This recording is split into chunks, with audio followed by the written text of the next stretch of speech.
Welcome to Middle Fingers Up, the show where we hold our heads high and our middle fingers higher. I'm your host, Kieran McKay. Today, we have the pleasure of sitting down with newlyweds, Simrit and Harjot. Simrit and Harjot's love story spans over 7 years, and their journey took a beautiful turn in November of 2023 when they celebrated their traditional Punjabi-style wedding. We are really excited to have both of them on. They've agreed to come on today on a Saturday night as newlyweds. The reason why we have them on today is because I feel like there's this topic that's turning into a big conversation within our community and maybe other communities as well. The distinction between weddings and marriages and all of what happens in between. So I'm really excited to have you guys on. Buddy, I got a viral sensation on the podcast, so I should be... Yeah, you're welcome. Oh yeah, you're welcome. I thought I might as well bring it up before you start. It's like, are you a sensation or are you like a disgrace, I guess, is the question, right? Like that's a controversy with you. Hey, any press is good press, right? That's what I would say. All press is good press. What about you, Simrit? Would you agree with what the controversy, like where side are you on? Absolutely not. You know what? People are so quick to judge. And I think when especially with social media, people become so disconnected and don't realize that there's actually a human and somebody's life behind that video that you're seeing online. So you just become so desensitized towards it. Yeah. And people just think you can say and do whatever, and there's no consequences to what you say or do. And they don't know what's happening in people's lives or what people's motives are for doing what they do. And when you actually know why he did what he did, and by the way, not disgraceful at all. There's like the Gyaniyat, the Gurdwara was like making a video himself. So how disgraceful was it really? But once you actually know the intentions behind it, like you have no reason to be mad about anything. Like you can't help but just smile and be happy. And everybody who was at the wedding was beyond excited and happy about it. And they thought he killed it. So everybody? Well, the ones that know you and care about you. The ones that matter. And yeah, like, so what happened? We haven't said what's happened. What happened at the wedding? What was the controversy? On Punjabi people, we should tell them what happens. Yeah. It was back home traditionally, the guy would ride in on a kori, which is a horse. And that wasn't really an option for me. So, well, it's not an option for like not even like financially. It's not an option, but it's just stupid. Like people spend money, come in these fancy cars or whatever it is. You drive into the parking lot, and from the start of the parking lot, you hire a horse that's like heavily tranquilized to stay calm too, right? It's not cool. So they're tranquilized, they are like sedated, whatever, to start at the parking lot to make it to the front door, and you're paying how many hundreds of dollars to do that? Because that's something that to like, because those were traditions back in India, right? Like back in the day. So like, these are some then it was like horse was the way of I don't think people do it because it's a tradition here. It's just like, oh, look at me. Well, how did you become a viral sensation from the Gurdwara to the reception? Okay, so basically I wrote in for the locals to like, sorry, you would know that in Tawasin Mills Mall, you'll often see children riding around on these little animals that look like little scooters. So like I decided stuffies. They're stuffy riders. Shout out to stuffy riders, man. You can sponsor your episode, right? That'd be a great sponsor, by the way. Stuffy riders. Is that what they're called? So, yeah, that's actually what they're called. I love it. Okay. So I rented a stuffy rider horse. Yeah, it's a horse too for all you haters out there. It's not a donkey. That's the other thing. I was confused. I was like, oh, I didn't realize it was a donkey. They convinced me and I was at the wedding. So I made video. And I'm like, oh, I guess I didn't see it was a donkey. No, that's just Jyoti that they're looking at. And they're like, oh, it's a donkey right there, right? So yeah, I rode in on this stuffy rider horse with my crew. And it was pretty funny, I thought anyways. He's not explaining. It's a motorized horse. It's a motorized horse, so it's got a little throttle on it. There's no reverse, which I found out there. And it's only got one speed, which is unfortunate because I feel like my barat had to walk a lot faster than they would have liked to. So I had to like keep pausing for them to catch up. Especially those like your brother-in-law who had the umbrella to keep you out of the rain. He is a beauty. Shout out to your brother-in-law. He was like solid. Exactly. Shout out to Deepak, man. Yeah. Keep me dry. All Deepak week. J, right? All week. Yeah. There you go. Love it. Another For the sponsorship. by the way, the earlier episodes, whoever's been listening says good old Harjot L, right? Yeah. Oh yeah, Harjot L. That is so true. That was the one with the guys. Yeah. Cam, Amin, and Carrie. Yeah. That's right. This is the Harjot. Oh my gosh, look at this. And he's on. We got him on. I love it. Shit, I feel like Batman. Yeah. Just got exposed. Yeah. People know now. Yeah. So people were mad about you rolling in on this fake stuffy rider. But why were they mad? Like, what was the thing that was the bad thing? Like, what was the disgrace that people were saying? I don't. That part I just don't understand. It was online. There was quite a range of people thought it was disrespectful to our gurus. There was people saying that effing child, and they would never let their daughter marry a guy like that. That I don't know anything about life, or there's no way. One lady said, "I know nothing about marriage because I'm still a child. So why is her dad?" It's like I'd never, if that was my daughter, I would never let her marry a guy like that who hasn't grown up, such a man child, or like people will do anything to go viral. And it's like that was literally the last thing. Like we talked about nonstop in the process about how this is not about that. Like we don't give a shit about going viral at all. Like if somebody wants to post, that's great. If they don't. Like we're completely fine. Yeah. I think that's like.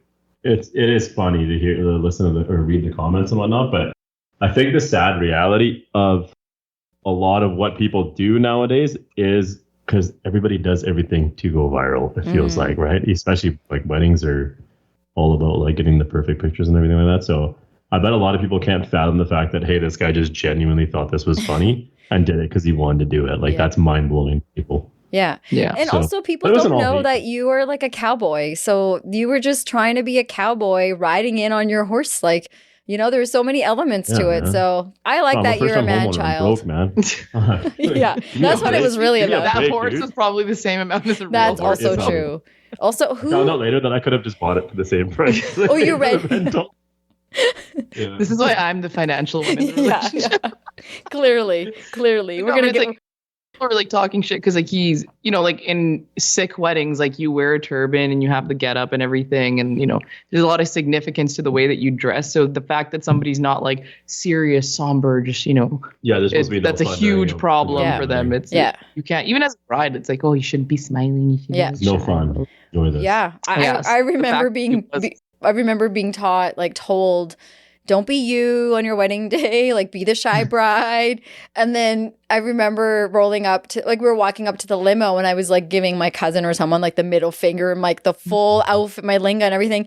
And then the same uncle rolls around in his car and he rolls his window down. He's like, I literally just talked to you. This is what you can't do. I was like, this is going to be a hard day because I don't know how not to be me. But one thing I have to say is when you guys were sitting there together, you guys were adorable. I love that you were checking in on each other. I love that you were talking to each other. Like our customs are, you can't see the bride come down and it's hard because it's again, Eastern, Western customs. We see one thing, but our weddings are a bit different. And so it's really cool that you guys checked in with each other and had you guys did your little hand thing or two. And we were like, she touched my hand, dude. I know. I was like, oh my God. Whore. Yeah. Seriously, I got worried at first. I was like, oh my God, is this allowed? And then as I'm watching, I'm like, what the hell? Why isn't this allowed? These two are supposed to spend the rest of their life together. And this is the day that's bonding that. And they can't look at each other right now. Like, well, that's exactly because like that's one of the reasons why we did. Because like leading up to the wedding, the night before and all morning, I was a wreck. Like I was so anxious, not at all, like just because there's so much pressure put on the bride too. And I'm not one for being center of attention. I get really bad social anxiety too, but just in general, like it's a huge thing that's about to happen in your life. So naturally you're going to be anxious and mind you, severely sleep deprived. So, and that's the thing. And going and like, I was on the verge of tears as I was walking and I was literally like deep breathing just to kind of calm myself and not like hyperventilate. Hands were shaking. As soon as I saw him and sat down, like I just had to like hold his hand to keep myself grounded. And I'm glad that we did. I'm like, I don't give a shit what anybody has to say. Yeah. This is what I need right now. And this is for us. And I think it's what I tell people about now too. I'm like, that's one thing that actually kept me grounded and made me feel like, okay, I'm calm and I can do this. Like I got my buddy next to me and we're good. I'm glad you And, did. and another thing, Go to hell for it, but I hope it was that's worth okay. We'll just burn in hell together. No big deal. Yeah, exactly. If those are the things you guys are burning in hell for, then I got like a first class ticket. Right? So yeah, See each other there, right? yeah. I had when I first saw you in the original Gurdwara, or probably way worse. That's the same Gurdwara that he saw me into. So yeah. That's also the Gurdwara that we got married in. So that was really cool too, to be Yeah, back the same there. hall. Yeah, the My same parents one. got married there too. My brother Oh, got married it's there. like a lot of history, and right? The same reception hall. Right? With the reception, no, because that was the new hall. Like it was just built that year, so that we couldn't afford it at that. Like there's no way the ballroom, but the other palace or whatnot. But yeah, that's the same temple. I remember a friend's daughter used to call it Princess Jasmine's house. I remember, you told me that, and now I can't unsee it. Anytime I drive by, I was like, oh, Princess Jasmine's palace. You got married at Princess Jasmine's house, so that's cool. That's awesome, and we're gonna learn about that story of how you guys met at that Gurdwara in a minute too. So.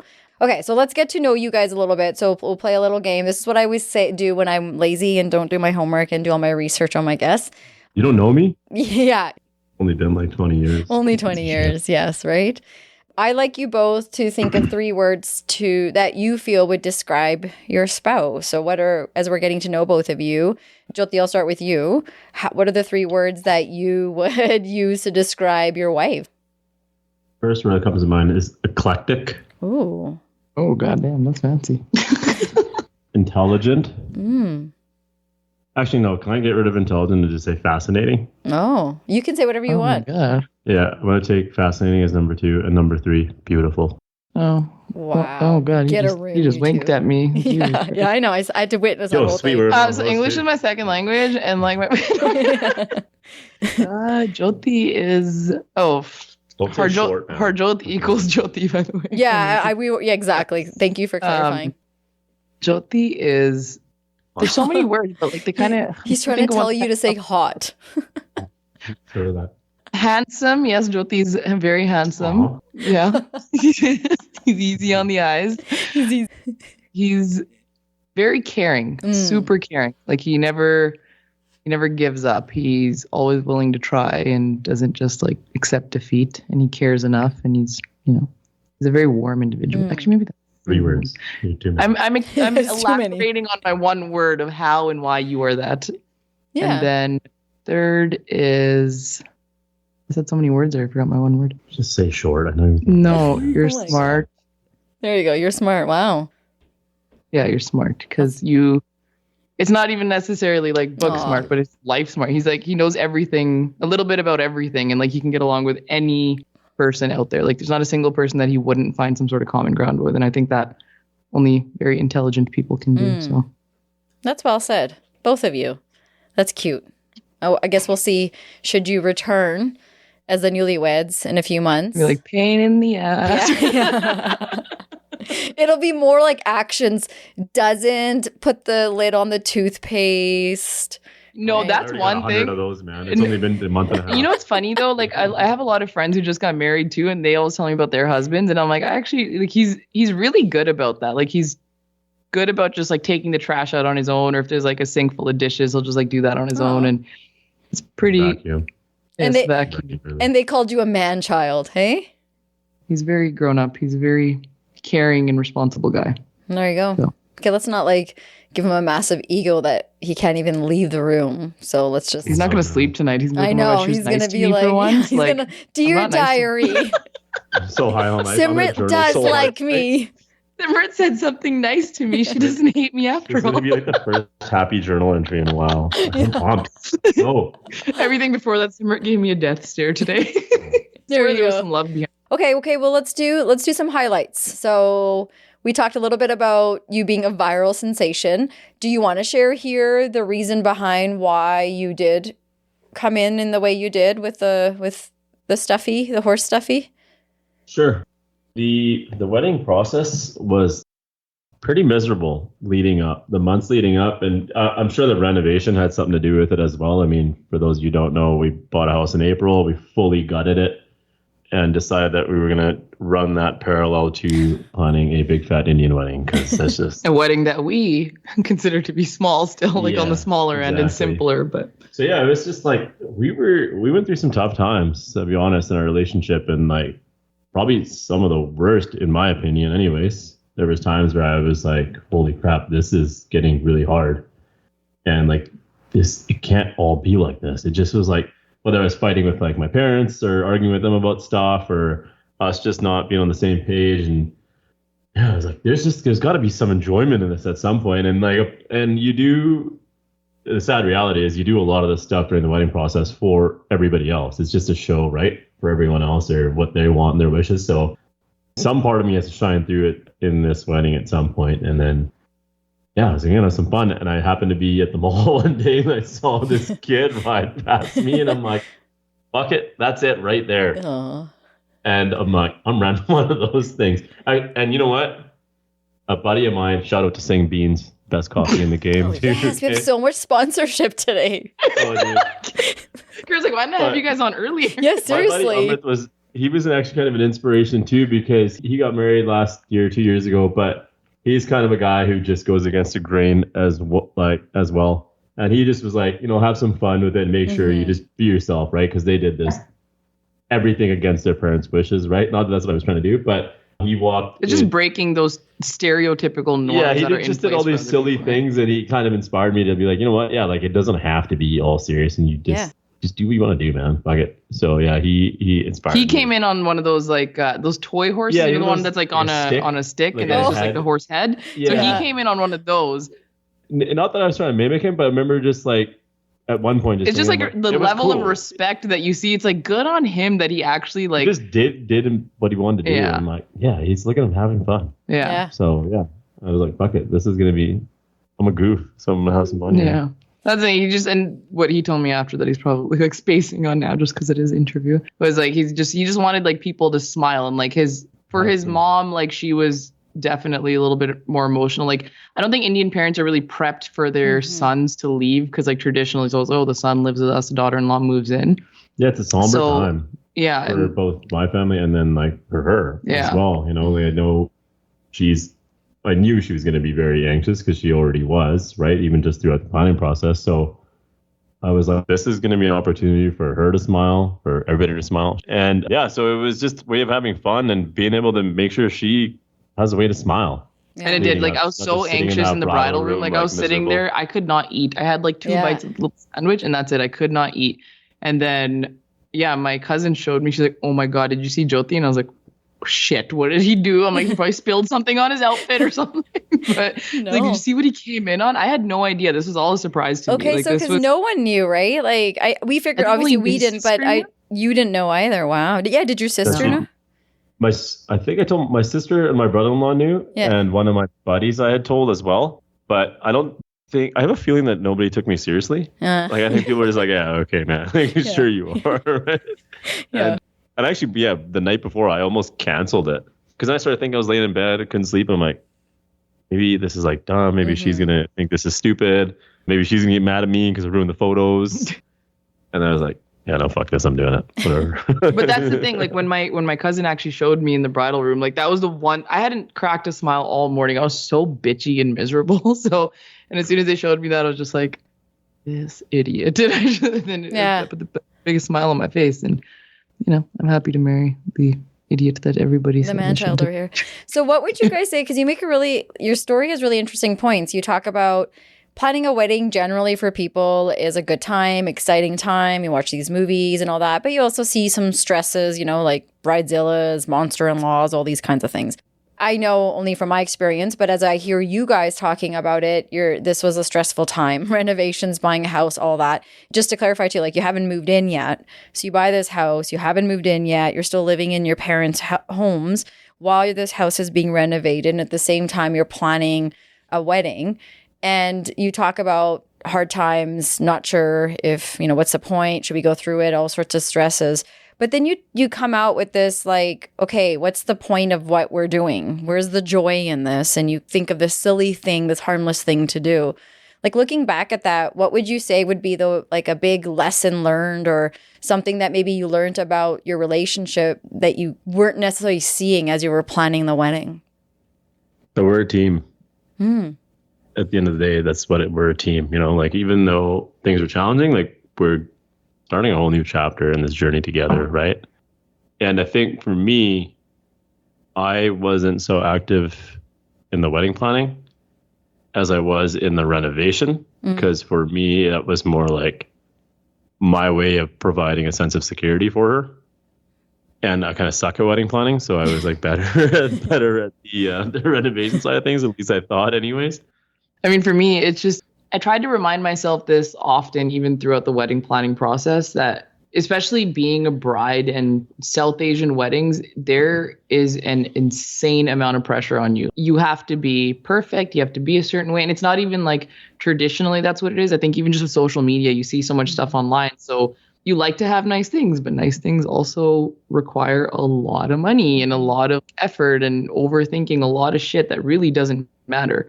So that's one thing throughout that process I learned. I'm like, I had to constantly remind myself that, okay, what really matters here? Does this actually matter? Or are you just kind of doing this because you saw it somewhere or like somebody else did it? That's really interesting because like, you know, we in the beginning, we started with wedding versus marriage. And if we were to have a big yellow paper, draw a line in the middle and have marriage on one side and wedding on the other, I think maybe as we're talking, we can put little points there because what I hear you saying is, yeah, what's the meaning behind what we're doing? And at the end of the day, we're building a marriage. And this is the wedding to get there. And I think sometimes it does flip. And I think sometimes, like you said, through social media, there's so many ways of being in the know of what everyone's doing everywhere in the world. And there's a lot of comparison. And I also think talked about, you know, parents being stressed and other stressors. Like marriage is such an important process for the South Asian community. And a lot of it has to do with, in my opinion, the status of like your well-being. So you go to school, you get a job, you do all these things, and then you get married. And if you don't do that, then you're not succeeding. And parents can't rest with both eyes closed. I just want to like point that out there. That's just a tiny little piece in what you're talking about when you say there's a lot of stress and pressure when we're all building to this big day. Like we were staying at my friend's house and she says to me the day of the wedding, she says, okay, at the reception, have a little, like a close eye on the immediate family members on both sides. And I was like, okay, this is what kind of game is this that we're about to play? She's like, no, like just ask yourself, do they look happy today? Because she's like, they've all been up probably since 2 a.m, getting ready, doing all the things. And this is the day they've all been working so hard for. And then you get there and by the reception, family members are sick or family members are, everyone's tired because you've had an event every day leading up to, and you guys did like you talked about simplicity. You guys took it easy. You didn't have the full week jam packed with we cut out a couple or things, or you didn't invite me to all of them. I don't know, but like it's probably So this podcast is over. Yeah. No, that's one thing I definitely tried to make a point. Like, because I know when I go to other people's weddings, like I've had so much family get married to friends, and it's freaking exhausting. Like our weddings are not a small, just like one day thing that you get done and over. There's a lot of like traditions and things that go on beforehand. Mm-hmm. So I tried to consolidate as much as I could. And even with that, like I still had 2 days of stuff before the wedding. Then it goes wedding, reception. And yeah, it's a lot. But because I've been through so many weddings, like my brothers and my cousins, my friends, I was very adamant about being on top of my shit. Like I had checklists and everything. I had delegated tasks. Like this is your job, because I didn't want that to be such a burden on everybody else. Like I've been on the other end of that where it was a burden on me and I had to like organize everything, make sure everything was in check. So, you know, even beforehand, just like little things like for the Maya, I had a little box. I was like, this is for this day at this time. This is for this day and this time. She had everything. Yeah. So that people could actually like, I didn't, because even when my brother got married. Plug and play. Yeah, literally. That's what I wanted. You could sell a full template for people, like checklist, because it's not just wedding bands and the wild blue whatever stuff, right? Like there's like marriage license, like there's so much going on that. And I hear you're also probably you're also the only daughter in your household, and so I not to assume, but I would imagine some of that stuff also organically falls on you too. You're organized and all that. I'm also just a control freak. So well, that's the other thing. And too much of like a type A to like, you know, I need some structure just for my own anxiety. Yeah. When things are in the unknown, I get really anxious. So like just to I wanted to be the best week for myself. Like I knew there's going to be some hiccups. I knew there's going to be some things that are going to make me anxious Totally. and happy. Yeah. It when there's that many people involved and it's that big of a thing, like you have to accept that there's going to be something that goes wrong. But not only that, like I saw how my mom was during my brother's weddings and like just running around, not being able to enjoy herself. And then the burden just falls on your other family members and you don't want that to happen to them. I'm like, I want you to enjoy and like actually have fun with your family. And that was the biggest thing for me. So I was really on top of my shit. What does that mean, Jyoti? Were you on top of your shit? No. Shout out to my sister. Yes. And I even made a checklist to Simrit for making a too. checklist for us and like asking me constantly, did you do this? Did you do this? Did you do this? And usually the answer was no. Because I'm just like, yeah, I'll figure it out. I mean, I always do, but But then think about like during the wedding week, how much stuff like But there's just a lot of stuff that guys just. No, you can't do that. Like that's like a blanket statement. But I'm gonna be honest with you, like just a lot of stuff. There's just we don't pay attention to. I know, but guys just hide behind that. That's like, oh, guys don't care, but girls are just forced to care. That's what it is. We don't want to care as much either. But you pay a lot of attention to detail as well. Right, where I'm just like, yeah, we'll figure it out. Somebody will know what they're doing here. Well, you guys, as a guest at your wedding, you guys, I can tell you paid attention to a lot of detail. Would you want me to share some of those highlights? A couple of things I want to bring up. One is, I was actually on a podcast recently and we talked about this. My middle fingers up was right after your wedding. And I was like, it's really hard. Like, it's disheartening to see our community. We make such a big deal out of weddings. They're so important, all the things you just talked about. And that's not even half of the stress as you're sharing.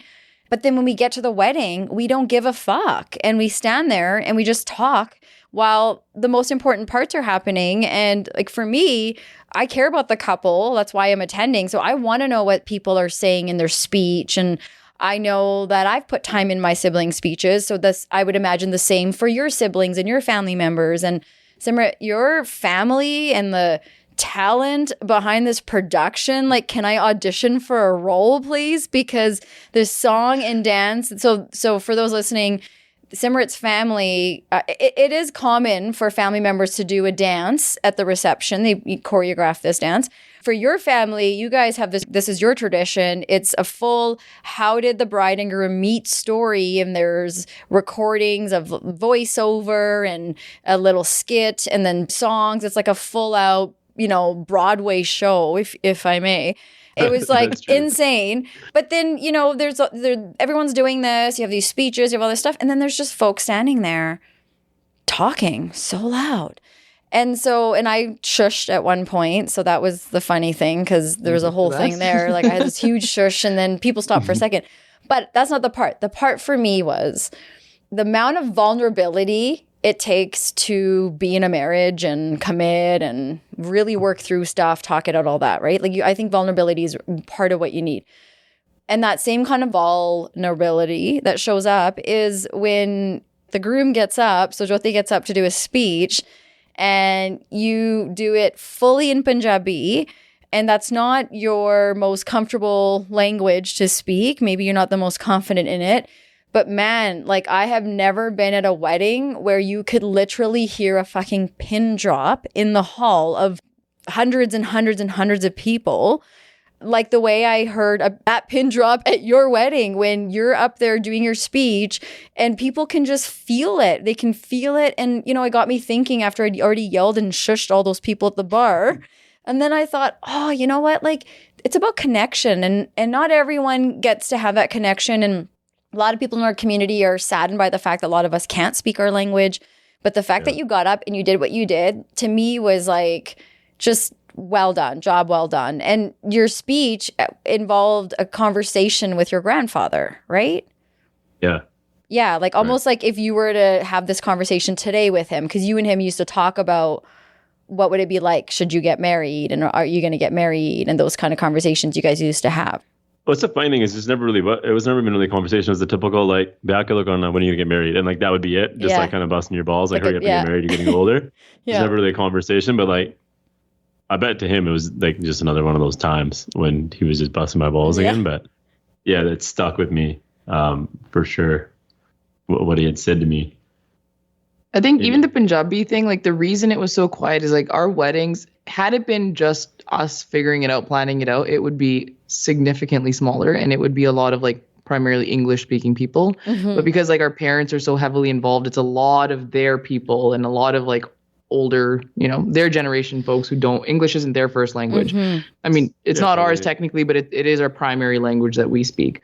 For them, Punjabi is what they speak. So a lot of the time they start chatting because the speeches are done in English. Yeah. So and they go on for a while. Yeah. So it's just like nonsense. They're and not very connected. personal. Yeah. Yeah. But And there's a you lot of really inside thought jokes about that. Like you guys talk about I did. detail That's That's and why all even that. like the interviews that we did for the slideshow, like that's why I had like my parents, because like they don't give a shit about the slideshow. You got some English song playing in the back, like photos, not a big deal. But a lot of the people are there because of our parents. So that's one of the reasons why I did the interviews too for our slideshow, that it's like, okay, this will help you engage too and feel interested, and like you get to see the parents and how they're involved in the wedding and all that. So that's something that we did talk about in great depths before. Well, I don't think I didn't. You didn't tell me that. I didn't tell you I was into the Punjabi speech or anything. That was just something that I felt was right, so people would engage, and I kind of felt like I owed it to both my grandfathers as well, right, who are obviously Punjabi speaking and taught me how to speak Punjabi, and like honor them and our traditions too. I'm very proud to be Punjabi, so it was important for me to do a speech. And I'm kind of like you had said before, is a lot of us, our generation, is doing all their speeches in English, and most of the weddings I've gone to, I don't think I've ever heard. No. The exception, I think, of Kamal's brother did a speech in Punjabi, but other than that, I haven't heard anybody our age doing a Punjabi. So I think that's why a lot of times parents don't get up and say something because of the language barrier. And if they can speak English, I don't know if you've noticed, I've noticed those parents will get up and do a speech. And it's not to say everyone else or grandma or grandpa doesn't want to say something, right? And so again, it's just that connection. And I really felt it when everyone was quiet. Oh, wow, this is amazing. And good for you to do something like that. So that's my highlight. What's one of your top highlights from your wedding? I mean, the other highlight is Simrit. Oh my God. Like, can I be your momager, please? Your pictures that you have been, the post-wedding. What are we getting at like, here? I want to be your momager. Like your wedding, your pictures that you had taken, the photography, the way, like your outfit, everything. You were one of the most beautiful brides I've ever met. Yeah, no, well, that's funny that you say that, because I'm so bloody awkward in front of the camera. And we had intentionally chosen photographers, videographers who are not about that posy shit, because we can't do that. I was all about, hey, just be there, catch things in the moment, let things happen organically. I don't want to waste my day just like posing and all that. Yeah.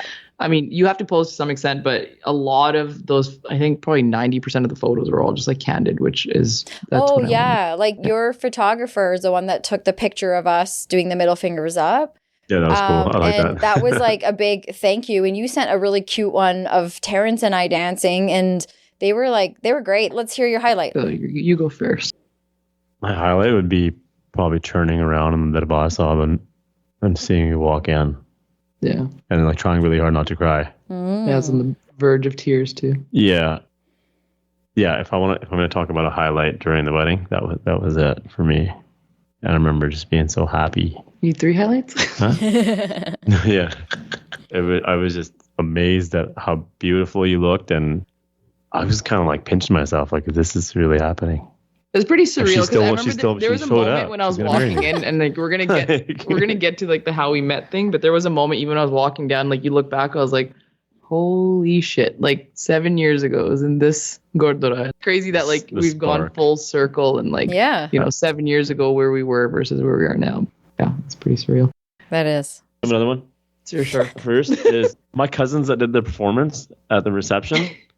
For me, that was freaking awesome, because a lot of them are they're shy, right? A couple of the guys, like I would not have seen that coming. Yeah. And when they had told me they were doing performance, like I was so pumped. Aw. They're not professional dancers by any means or anything like that. Or actually, I don't think most of them have ever done a performance. Most aren't. Like most of the family members getting together, it's just, Yeah, it was cool because they were like, they're so close to me that I meant enough to them for them to want to like make themselves so vulnerable and put themselves out there. And I actually had a moment where I thought about that during the week, and I was like tearing up on myself. I was like, that's so freaking cool. You just stole my highlight.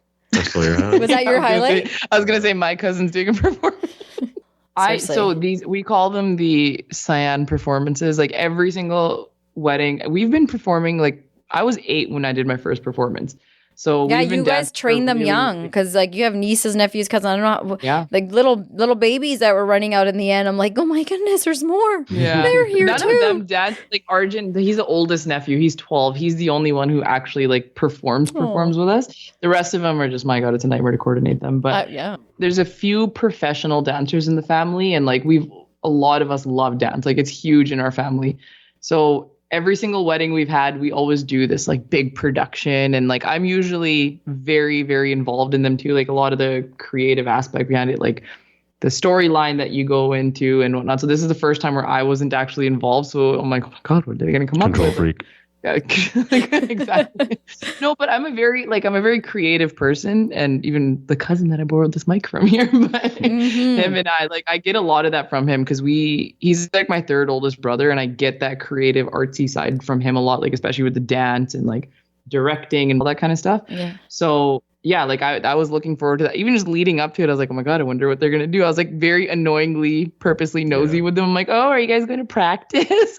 And they're like, we're not doing one. We're taking a hiatus this year. Before they started the dance, they're like, surprise. And I was like, oh my God, I had no idea. And obviously, yeah, but I think, because you never know what they're going to do, what songs they're going to do, what the skits get. It's not always like how they met. It's just anything, even just incorporating bits and pieces of their personality, how they met, significant things that happened in their life. I just laugh at the way they portrayed you, Jyoti.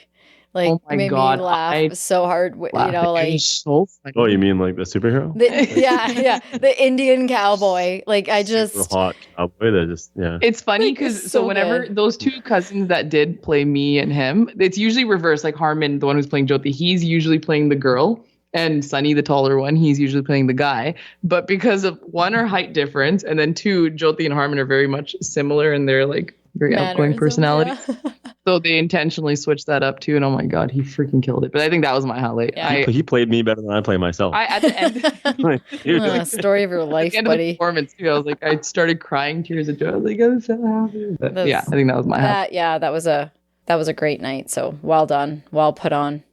All right. Okay, let's do our MFU segment because we have some questions to get to. So did you guys bring something to put your middle fingers up to? I'm such a cynical asshole that I was like, how do I narrow this down? She There's just so figures many. It's like everything everything and is just everybody, like Fuck you and that and this. fuck Yeah. you and you too. Yeah. Yeah. I have mine though. Who's going first? Okay, my middle finger Okay. is up people pleasing. Ooh. Oh, damn. Yeah. And I think that kind of ties into this whole like wedding talk and everything too. It's just live your life for yourself and not for the people who are not involved in your day-to-day life. And who gives a flying fuck about what other people have to say or think. Stand your ground and somebody does try to say something, you know? Mm-hmm. You believe in yourself enough to not let anybody else's opinion shake you. So, and the people who allow for that to allow third parties to get in between that, big time middle finger up to trying to keep outsiders happy. That's well said. Because I think there's probably a lot of people that could relate to that. And some people have stretched themselves so far trying to be pleasers in households or at work or where and whatnot. So would you have any feedback or am I like describing someone in particular? He's pointing to himself. Is there, what would be It one? comes from upbringing though, and it's a huge thing in our culture. Live your life for other people. You know, any decision you make, what are other people going to say if it's the best decision for you? So, sorry, I cut you off with your question. I think my question was like, would you have a piece of advice for people that are really struggling with that? Like one thing that you find helpful in focusing on when that people pleasing comes up? Yeah, ask yourself, like, does this actually affect me in any way? In what way does this affect my life? And if the answer is, okay, it really doesn't, or if it's going to affect it negatively, then who gives a shit? Like, you need to get comfortable with being uncomfortable, and you can't keep everybody happy. There's a range of emotions that you're going to go through in life. Like, life is never a flat line. You have to go up and down. You're going to have happy times. You're going to have bad times. And if you're not comfortable with conflict, and if you're not comfortable with people being unhappy, then you're never going to be happy in life. Like, you're never going to feel content. You're always going to feel like you're walking on eggshells. So you have to get comfortable with discomfort. So yeah, and be okay with people not always being happy with you, as long as you yourself are at peace and you're not intentionally hurting anybody else. Yeah, I think that self-awareness is important. Thank you. I like that one. What are you putting your middle finger up to? Cell phones. Wow. Cell phones, maybe this ties into social media, I don't know, but and the exorbitant amount of effing notifications that just never seem to end, because there's like 3,000 ways people can get a hold of you now. It's like you get hit up on Facebook Messenger, you got WhatsApp messages, text messages, Instagram, emails, and it just never ends. I feel like I spend every day of my life just chasing and clearing notifications, and the amount of energy that it robs from you is unbelievable, because you always feel like you have to be on your phone to like talk to people. I'm a realtor, so I do have to talk to people a lot. You're also just a social butterfly who makes friends anywhere and everywhere. That's the thing, is I'm a very social person, but I like my solitude as well. And just being in the city, you just can never find solitude, or at least I can, because it's just anytime you look, there's always something to deal with, or like something to respond to or something. And as a lady, I'm just like, man, we need to go back to just the pager, and somebody just hits you up, and then you can like get to them when you have the time and energy to get to them. Landlines, right? With a voicemail. Yeah, exactly. Answering now machines. It's just like, you know what? I don't think people realize how much of them is getting taken away, like how much of their energy they're losing throughout the day of just being inundated by messages and everything else. So we're kind of it's called time blocking. We learn this in the professional world. You got to allocate some time just to like address them all, so you're not robbing yourself of that time. It just never ends, man. It's just one thing after another. He loves how close my family is and how many group chats we have. He's so happy about it.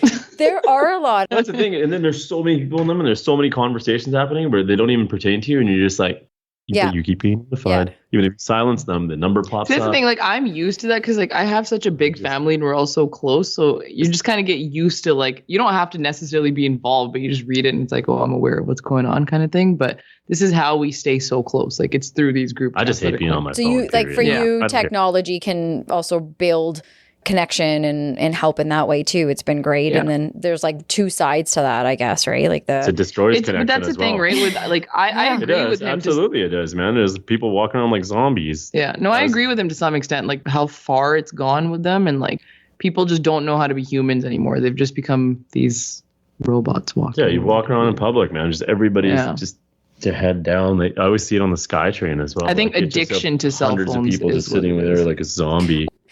Okay, well, anything you guys want to add to the MFU segment, or we'll move forward? What's your middle finger up to? To be honest, what probably the big one already feeling it this year is just like really wanting to work on. So my middle fingers are going up to not asking for help, just struggling with asking for help. I had a couple of meltdowns over the holidays, and it's that feeling of you think you're the only one that has to do this thing that no one else can do. And then you get in your head and you ruin everyone in your household's life because you think you're the one that has to do everything. So I really appreciated my family because they called a family meeting the other day just to sort of talk about like how can we share the load together and recognizing like maybe mom needs a little help. And so I really appreciated that conversation, and honestly like asked for help, and the rest of the week was phenomenal, like so much more balanced. So that's my middle fingers, is just not asking for help. We love to be asked for help usually. Like, it's an honor when someone's like, I need your help. And you're like, you picked me? Most times. Yeah. Most times. Yeah. But I'm so bad for that. Right? But then like asking someone, it's like... Some of the most successful people in life are the ones that know how to and have mastered delegating. I get shit for that all the time. Like, how come you never ask for help? Yeah. Well, there's delegating is one thing, but I think it's the being able to say... I need help with this, or because then that means I don't know how to do it, or I'm letting myself down, or someone, like there's that attached to it. I think so much of that comes from just our community and our upbringing too. Yeah. It's like you can't be weak, and especially as a woman too, right? You have to like have your shit together, and you're not allowed to be weak. Yeah. Trying to prove a point that like I can do it. So, totally. Yeah. Yeah. And I'm unproving that point now, right? So that's my life goal, is I'm going to unprove we can't do it all. You can't be 100%. Mom. Life is all about unlearning and relearning. Right? And that's you're always harder on yourself. Totally. Right? You're never it's easier to focus on the negative than the positive. Yeah. So it's always gonna feel like things could be better, which is good for growth mindset, but it's always important to recognize. I think where some of that recognition can come from, and like that's really good. You mentioned that you're going to counseling, Jyoti, and I think that's awesome. A man in our community. B, just as a human being, like I don't know how we don't need help talking about our stuff. Yeah. And with people that we don't have to worry about protecting, like a therapist, they're safe. I don't have to worry about offending you or protecting you. This is why we don't tell loved ones all these dark secrets and stuff. Okay, I just want to take us back to, we started talking about your wedding and we talked about the pressures and the stressors and the joys, all the things in between leading up to planning. I was curious. I wanted to know for both of you, at your age, your generation, marriage, having kids, some of the traditional norms that like even my generation and definitely above have always been doing, because that's been the societal norm. Like you get married, you have kids, and that's what you do. There's been a lot of challenges with that's not the only way to live. Marriage isn't the only way, and having kids isn't the only way to find happiness, right? So people are sort of challenging that and figuring out what their own happy is. I'm just curious, you guys went with the traditional norm. You did the wedding piece. And my question to both of you is I'd love to know a little bit about like what was the expectation or how you learned about marriage growing up? Was that was always in the books for both of you? Did you grow up with the Bollywood movies and seeing in your family members in this great marriage? Or did you grow up opposite, thinking, I don't want to get married? Like where did the meaning of marriage lie to both of you growing up as little kids? For me, it was just like, I saw it as this thing that you just do. Like a task. It's just something that you have to do eventually. Yeah. As a kid. And then at some point in my teenage years, I realized that I was probably never going to get married because nobody was ever going to love me. So, as I said in my wedding speech, right? And then Simrit came along. And yeah, then things changed. But yeah, as a kid, it was just simple as that. That's what you get married and you have kids, and like that's just part of our culture, and that's what you do, and that's what you're supposed to do. Yeah. Yeah. I was like that too up until early 20s, probably. You know, maybe like 20 years old, it was 100% Bollywood movies, and like even growing up, just a narrative for a girl too. It's like, oh, you know, you have to learn how to do this. Otherwise your in-laws are going to think this, they're going to say this, blah, blah, blah. Yeah. You know, just live for other people. So growing up, like you hear a lot of that you have to get married, you have to like check all these boxes, you have to make sure you're like this so that people, and I get for the parents, it comes from a place of protection too, so that nobody really has reason to say shit to you. So make sure you are a well-rounded individual.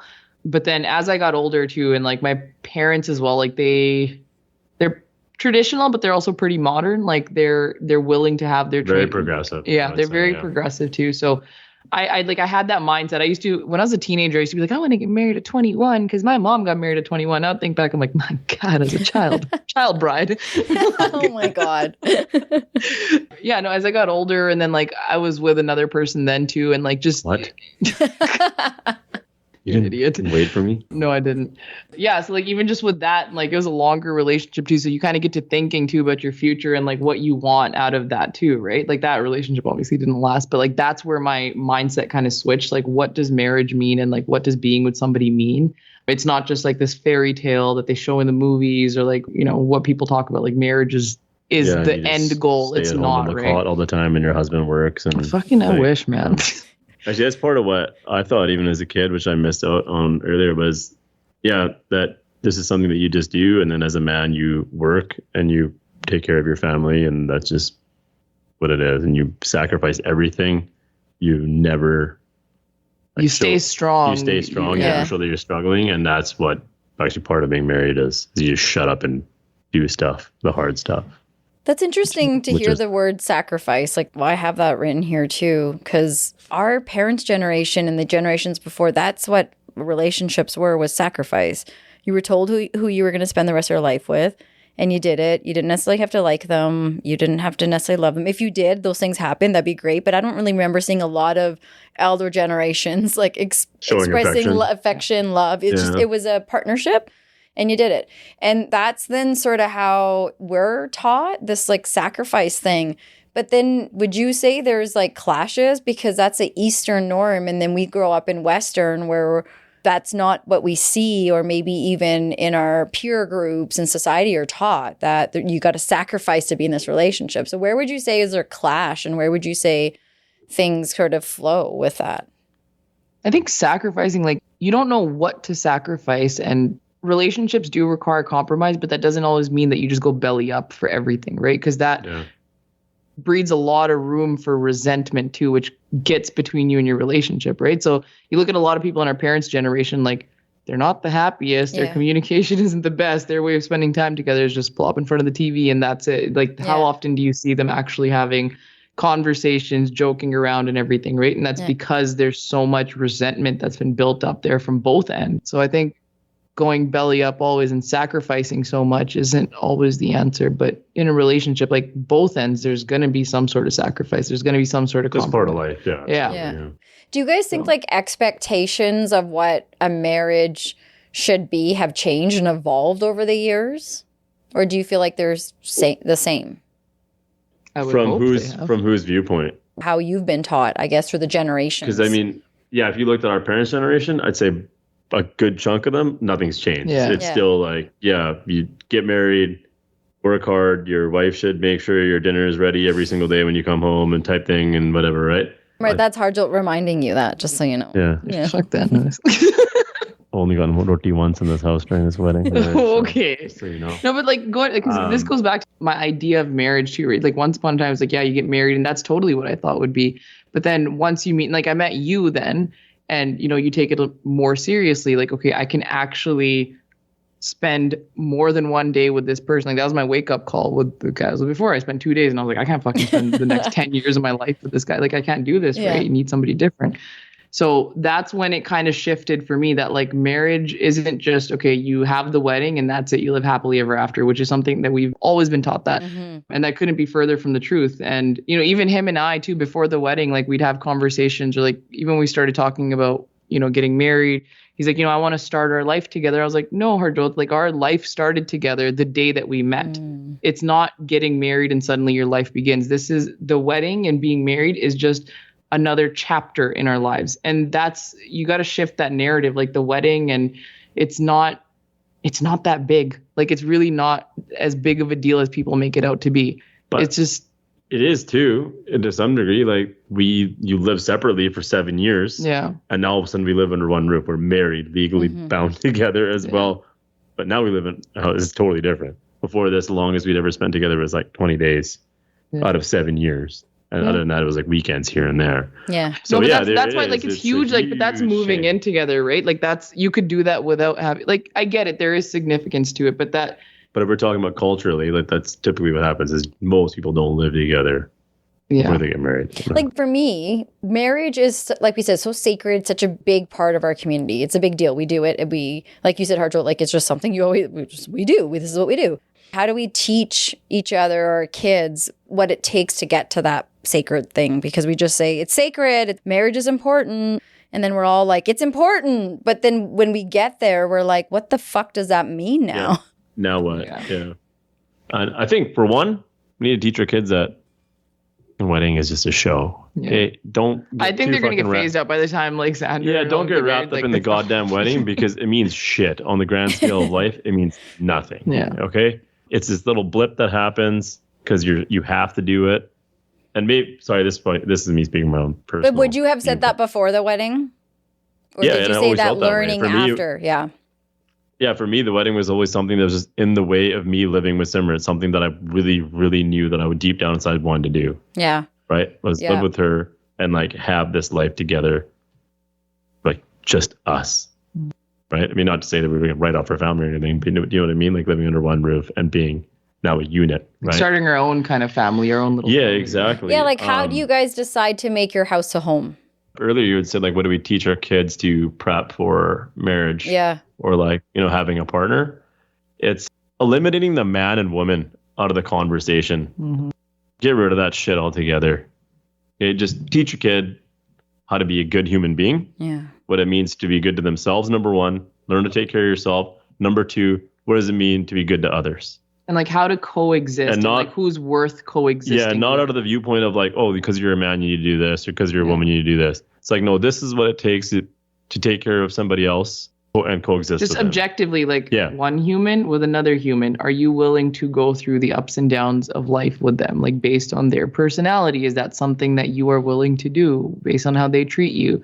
Are you willing to actually go and honestly teaching them that it's not all sunshine and rainbows. Yeah. Like I think that's what we were raised with. It's like you get married and it's like happily ever after. Well, it's a miracle cure. Marriage is a miracle, right? Like everything will be okay. This just goes back to the being comfortable with being uncomfortable. in a marriage, there's a lot of discomfort. There's a lot of adjustment to like actually live with somebody, like the little things that they do differently than you would. Yeah. You have to get good at other people doing things the way that you aren't used to doing them on a smaller scale. And then obviously there's like the bigger stuff too. And you have to be willing and like have the grit. Like that's one thing actually. Kids need to learn grit now. Yeah. That is, I think, just becoming more and more lost in like this instant gratification generation. My way or the highway, yeah. Yeah. So I think grit needs to be taught, and that comes in very handy. How did you guys decide to be each other's perfect match?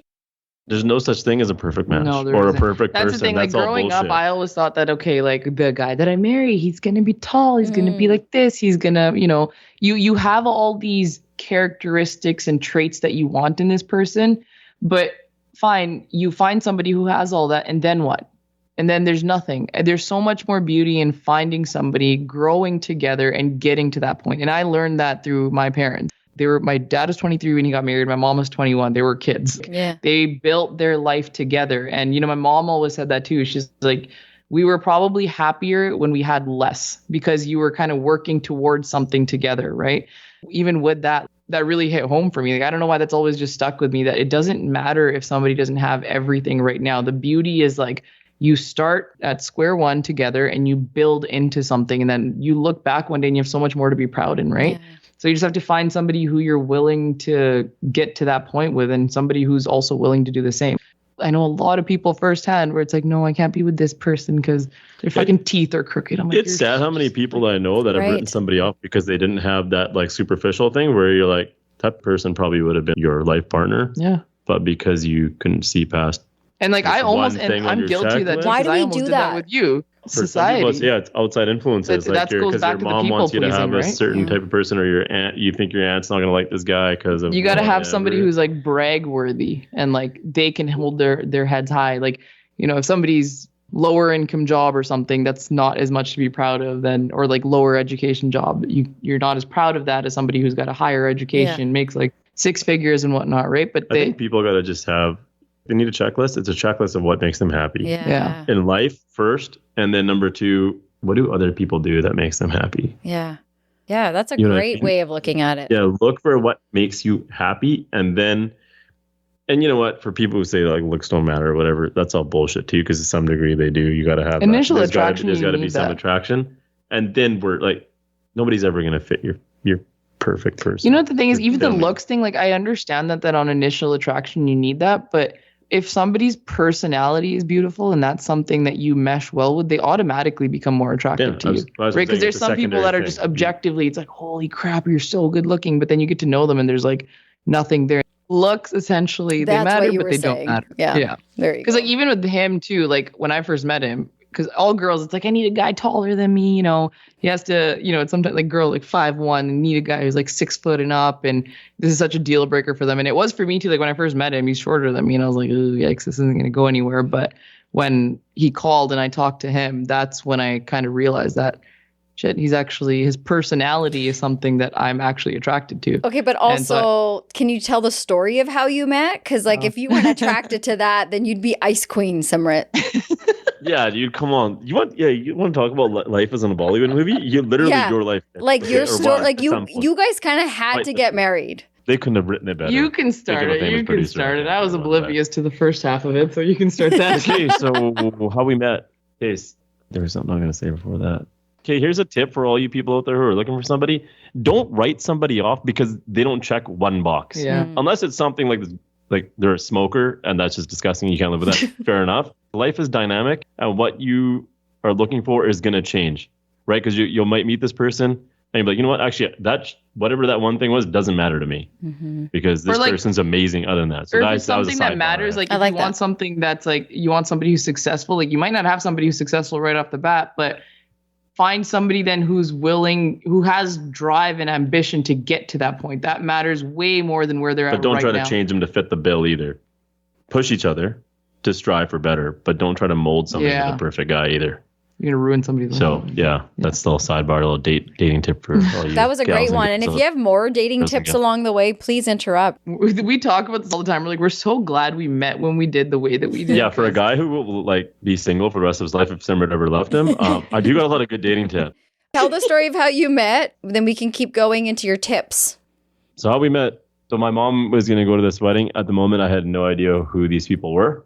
But because we're brown, you get invited to weddings all the time, and 90% of the time you don't know the person. So mom's like, "Okay, we're gonna go to this wedding. You got to come with me." Blah blah. I was like, "No, I'm not gonna go." And then she's like, "Oh, you never want to go anywhere." And then she's like, "You have to go to this wedding." Then John up, Anna. And I was like, "Why do I have to go?" She's like, "Not everybody understands Punjabi." That's okay. That's good. That's what I said. She's like, "Then to John up, Anna." So that means you have to go to this. Yeah. Right? It's okay. We can teach them our culture too, man. White people taught us their culture, right? So, and then I was like, okay, why do I have to go? She's like, because you have to find a boti, which means you have to find a wife. Word for word. My mother said this to me. How old were you, can I ask? Yeah, I was 25. So at 25, your mom is telling you, like, you got because the clubs isn't the place to meet or online. The Gurdwara is a place to meet a wife at a wedding. Yeah, right? You know what? I never thought about it. I was like, what is my mom doing here? You guys want to talk about me bastardizing the culture? What about our parents? What was she trying to do at the Gurdwara there? Yeah, there you go. Right? Okay. Go objectify women there in front of God. So I went because my dad wasn't going to go. And I felt like I was, like, be a good son. Just go with her. She obviously wants to go to this thing. So whatever. I went and I walked into what is called the Darbar Sahib, which is where our holy book is held in the Gurdwara. Yeah. So I walked in there, and as soon as there's like this fine line that you cross for all you people who've never been to Gurdwara. As soon as I crossed that line, my head just got pulled towards this beautiful creature, like just like a magnet, right? So it was like, the infamous like, when the heavens part. I'm not even kidding you. It was like that in my head. And I was just staring at her. I'm like, oh my God, look at that girl. She's so beautiful. So, and then you typically, for people, you have to explain this kind of stuff. You walk down, you bow your head, you put your money in the box, and you go find a seat, right? That's what you're supposed to do. So I did that, but I looked for a spot where I could strategically sit where I knew no guy could sit in front of me, so my view wouldn't be blocked. Oh my God. From her, so I could just stare at her. Freaking so I found that spot. And I shit you not, I remember even saying sorry to God because I was like, I know this. I remember this clearly. I was like, but you're getting like apologies from Babaji while you continue doing it. Talking to this entity that I don't even know if exists or not. So whenever I sat and she's like laughing it was her sister-in-law with her. And I was like, oh my goodness. But okay, so in our culture, for people out there, you can't really, like, girls and guys sit on separate sides of the temple. And like, they don't really talk to each other until like you go downstairs. And if you're related, you talk to each other where like you eat food. But I didn't know anybody there. So I just sat with my mom and I didn't see her in the Langar hall where you eat.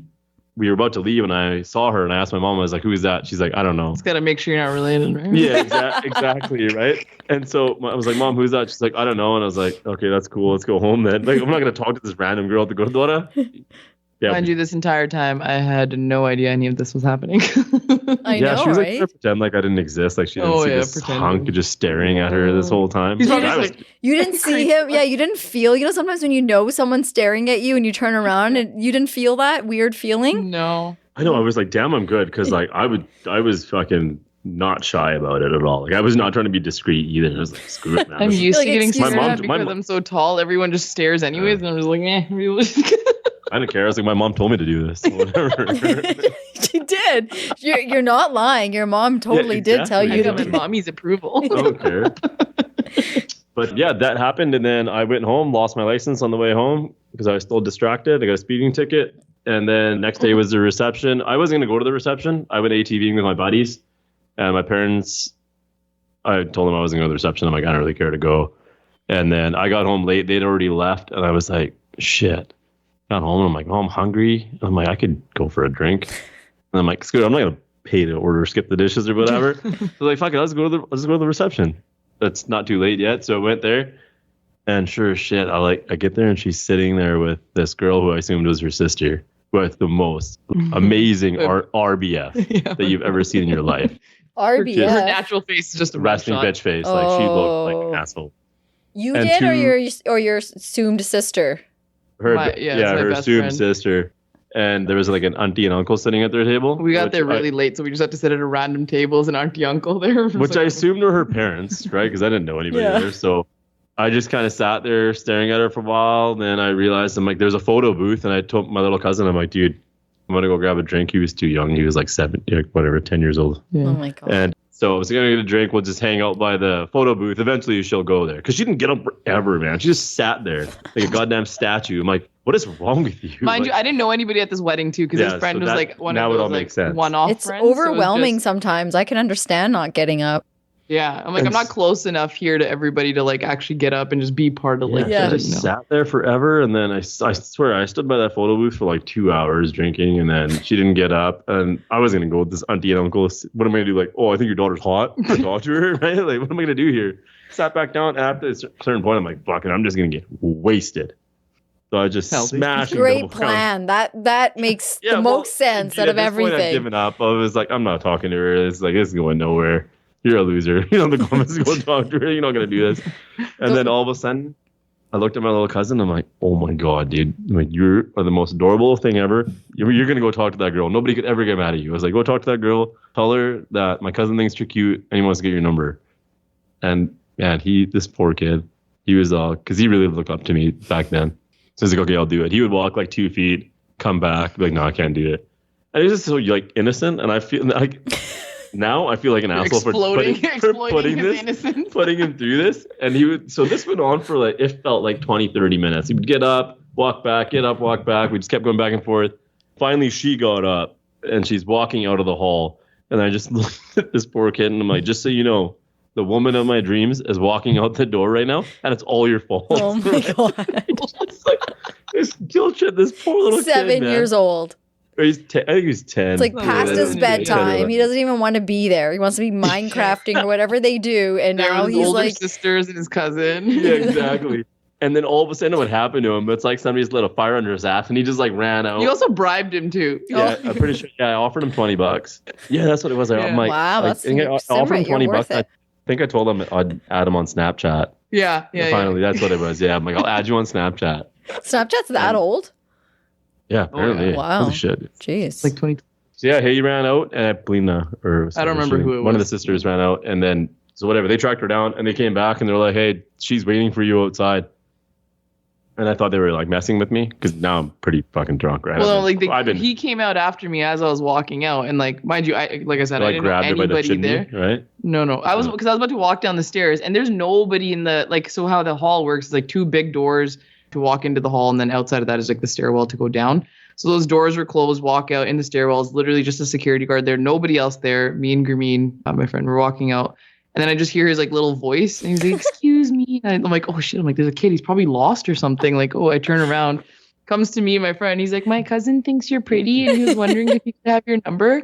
I look at my friend. I'm like, "He's talking to you or me?" Like, and turns out he's talking to me. I was like, "Well, I'm not gonna give." And then that's when I think Belina and maybe Rosaline came out. Yeah, so they came back and they're like, they came out. They're like, "Oh my God, like, can you have your number and stuff?" I was like, no, I'm not gonna actually just give you my number to give to your cousin, but if he wants to come out and talk to me, he can. I was like, okay, whatever. Just I'm like, pretty ballsy of a guy to send out his little cousin, right? So just out of that, like, he obviously went through a lot to just get these kids to do this. So just not to shit on his confidence, like, I'll just meet him and then see. Should do a favor. The whole time I'm freaking out. I'm like, fuck, he's gonna be a dip or something. He's gonna be some greasy ass guy. And he was. Honestly, when you retell the story, I'm like, ew, you're so greasy. I was a Boulder man once. So anyways, they come back in and they're like, she's waiting outside. And I was like, that's disgusting. I can't believe you guys would mess with me like that. It's not even funny. I thought she was beautiful. And all of a sudden, they're yelling at me. It's like, dude, she's outside waiting for you. Well, me and my friend are like sitting there planning. We're like, okay, if he's ugly, you have to wake up early tomorrow and we have to get going. And sure as shit, I'm like, okay, maybe she is outside. So now I gotta like straighten myself out, like check myself out, like get your shit together. And I walk up the stairs and she's standing right there. I was like, oh God. And then I'm like walking down the stairs. I'm like, man, she's even hotter. Like when you get closer, damn it. And then after that, I think I fucking killed it. Actually, he was. That's like when he came down. Like I started talking to him. So I zoned in on her friend because that's the key. You always go for the friend. Make them like you first, she's and like then she's the go for the primary person. Target. Oh, like, even smart. If another tip for you. Another tip, yeah. Yeah, until she gets pissed off, like, why are you hitting Follow on my me friend, on Insta for more dating tips. Yeah, right. No, then he came down, like, so for those who don't know, I'm tall, I'm 5'11", and I was wearing heels that day too. And so when he came down, I was like, shit, he's good looking. And like, even when he's talking too, you can tell he's very well spoken. So he was actually able to carry a conversation. I'm like, God damn, he's good looking and he's quite talkative, but he's short. So I'm just going to give him my number to keep his confidence up, but this isn't going to go anywhere. And then, yeah, after that, like he actually called, which is in our generation or the dating world of today, that is absolutely unheard of. Heresy. Nobody calls anymore. So he actually called. And I remember I answered, but I couldn't. I was making dinner, and then I called him back, and I was like, "Oh, sorry, I was making dinner." He's like, "You can cook? Will you marry me?" Oh my gosh! My grandma said that's the first thing you look for. It's like done.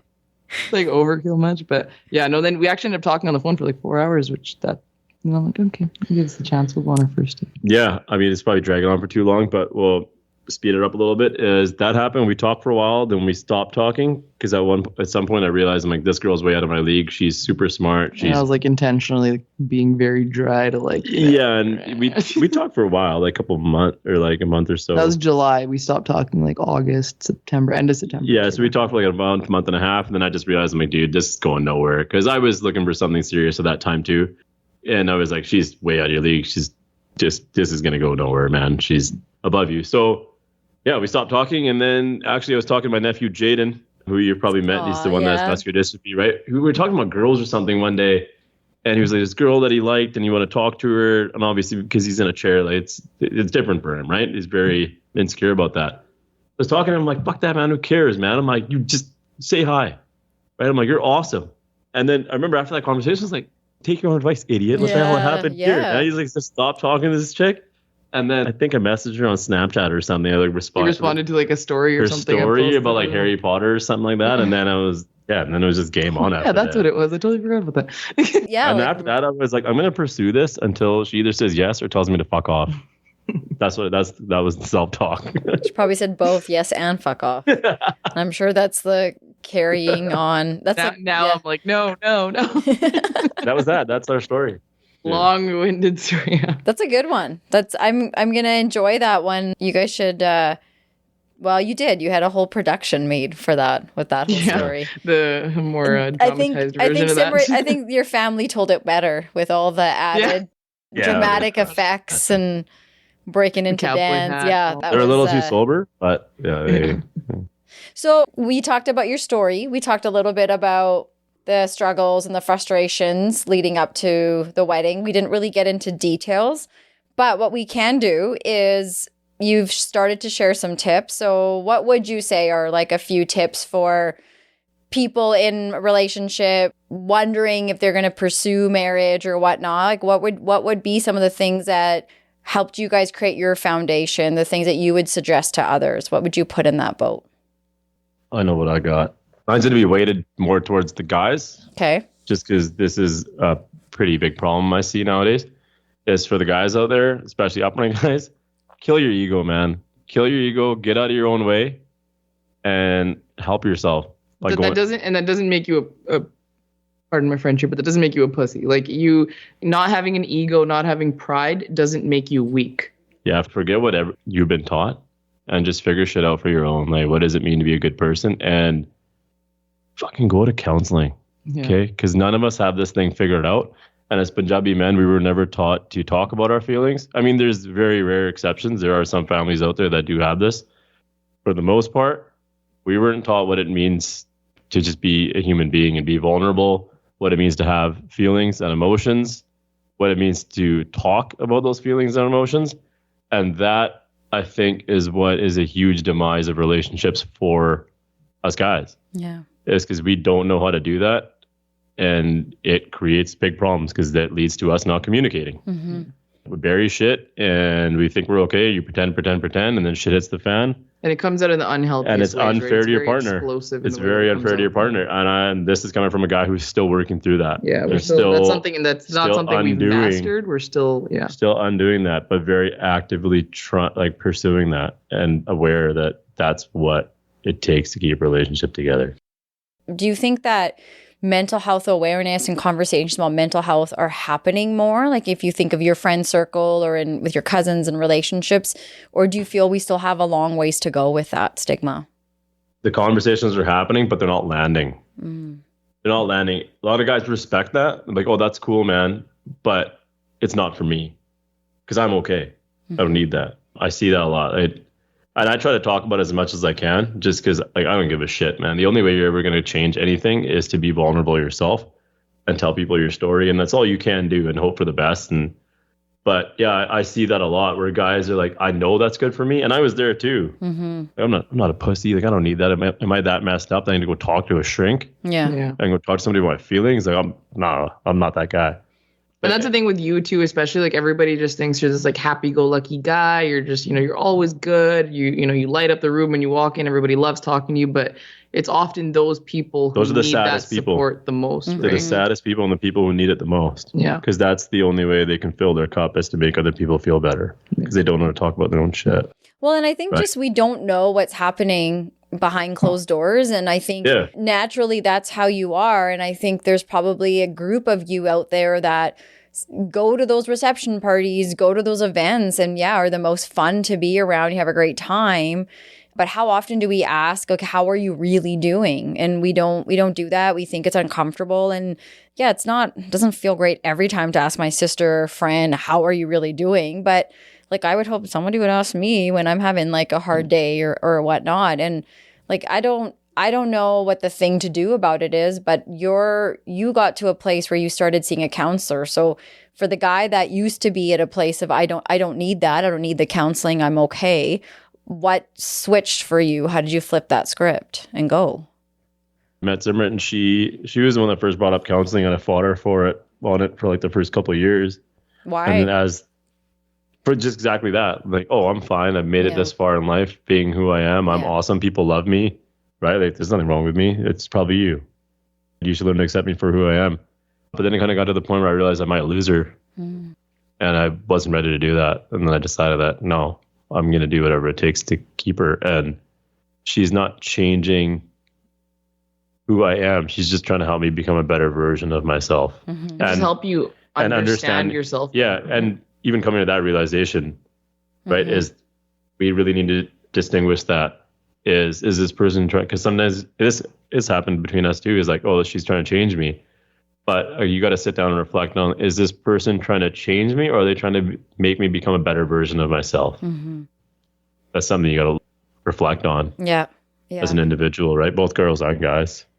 But the thing is, you also need to find somebody who's willing to help you. But you also have to want that for yourself too, right? And the only reason I've ever pushed for that is because obviously you and I have talked about like what our dreams are, what we want to get to at one point in our life, how we want to get there and all that, right? So it's a matter of, it's accountability is what it is, right? If you have to be with somebody who's going to hold you accountable, and you have to be ready to be held accountable. Yeah, exactly. Well, so to be ready and to also be ready to do it too, because we can't have people doing it for us all the time.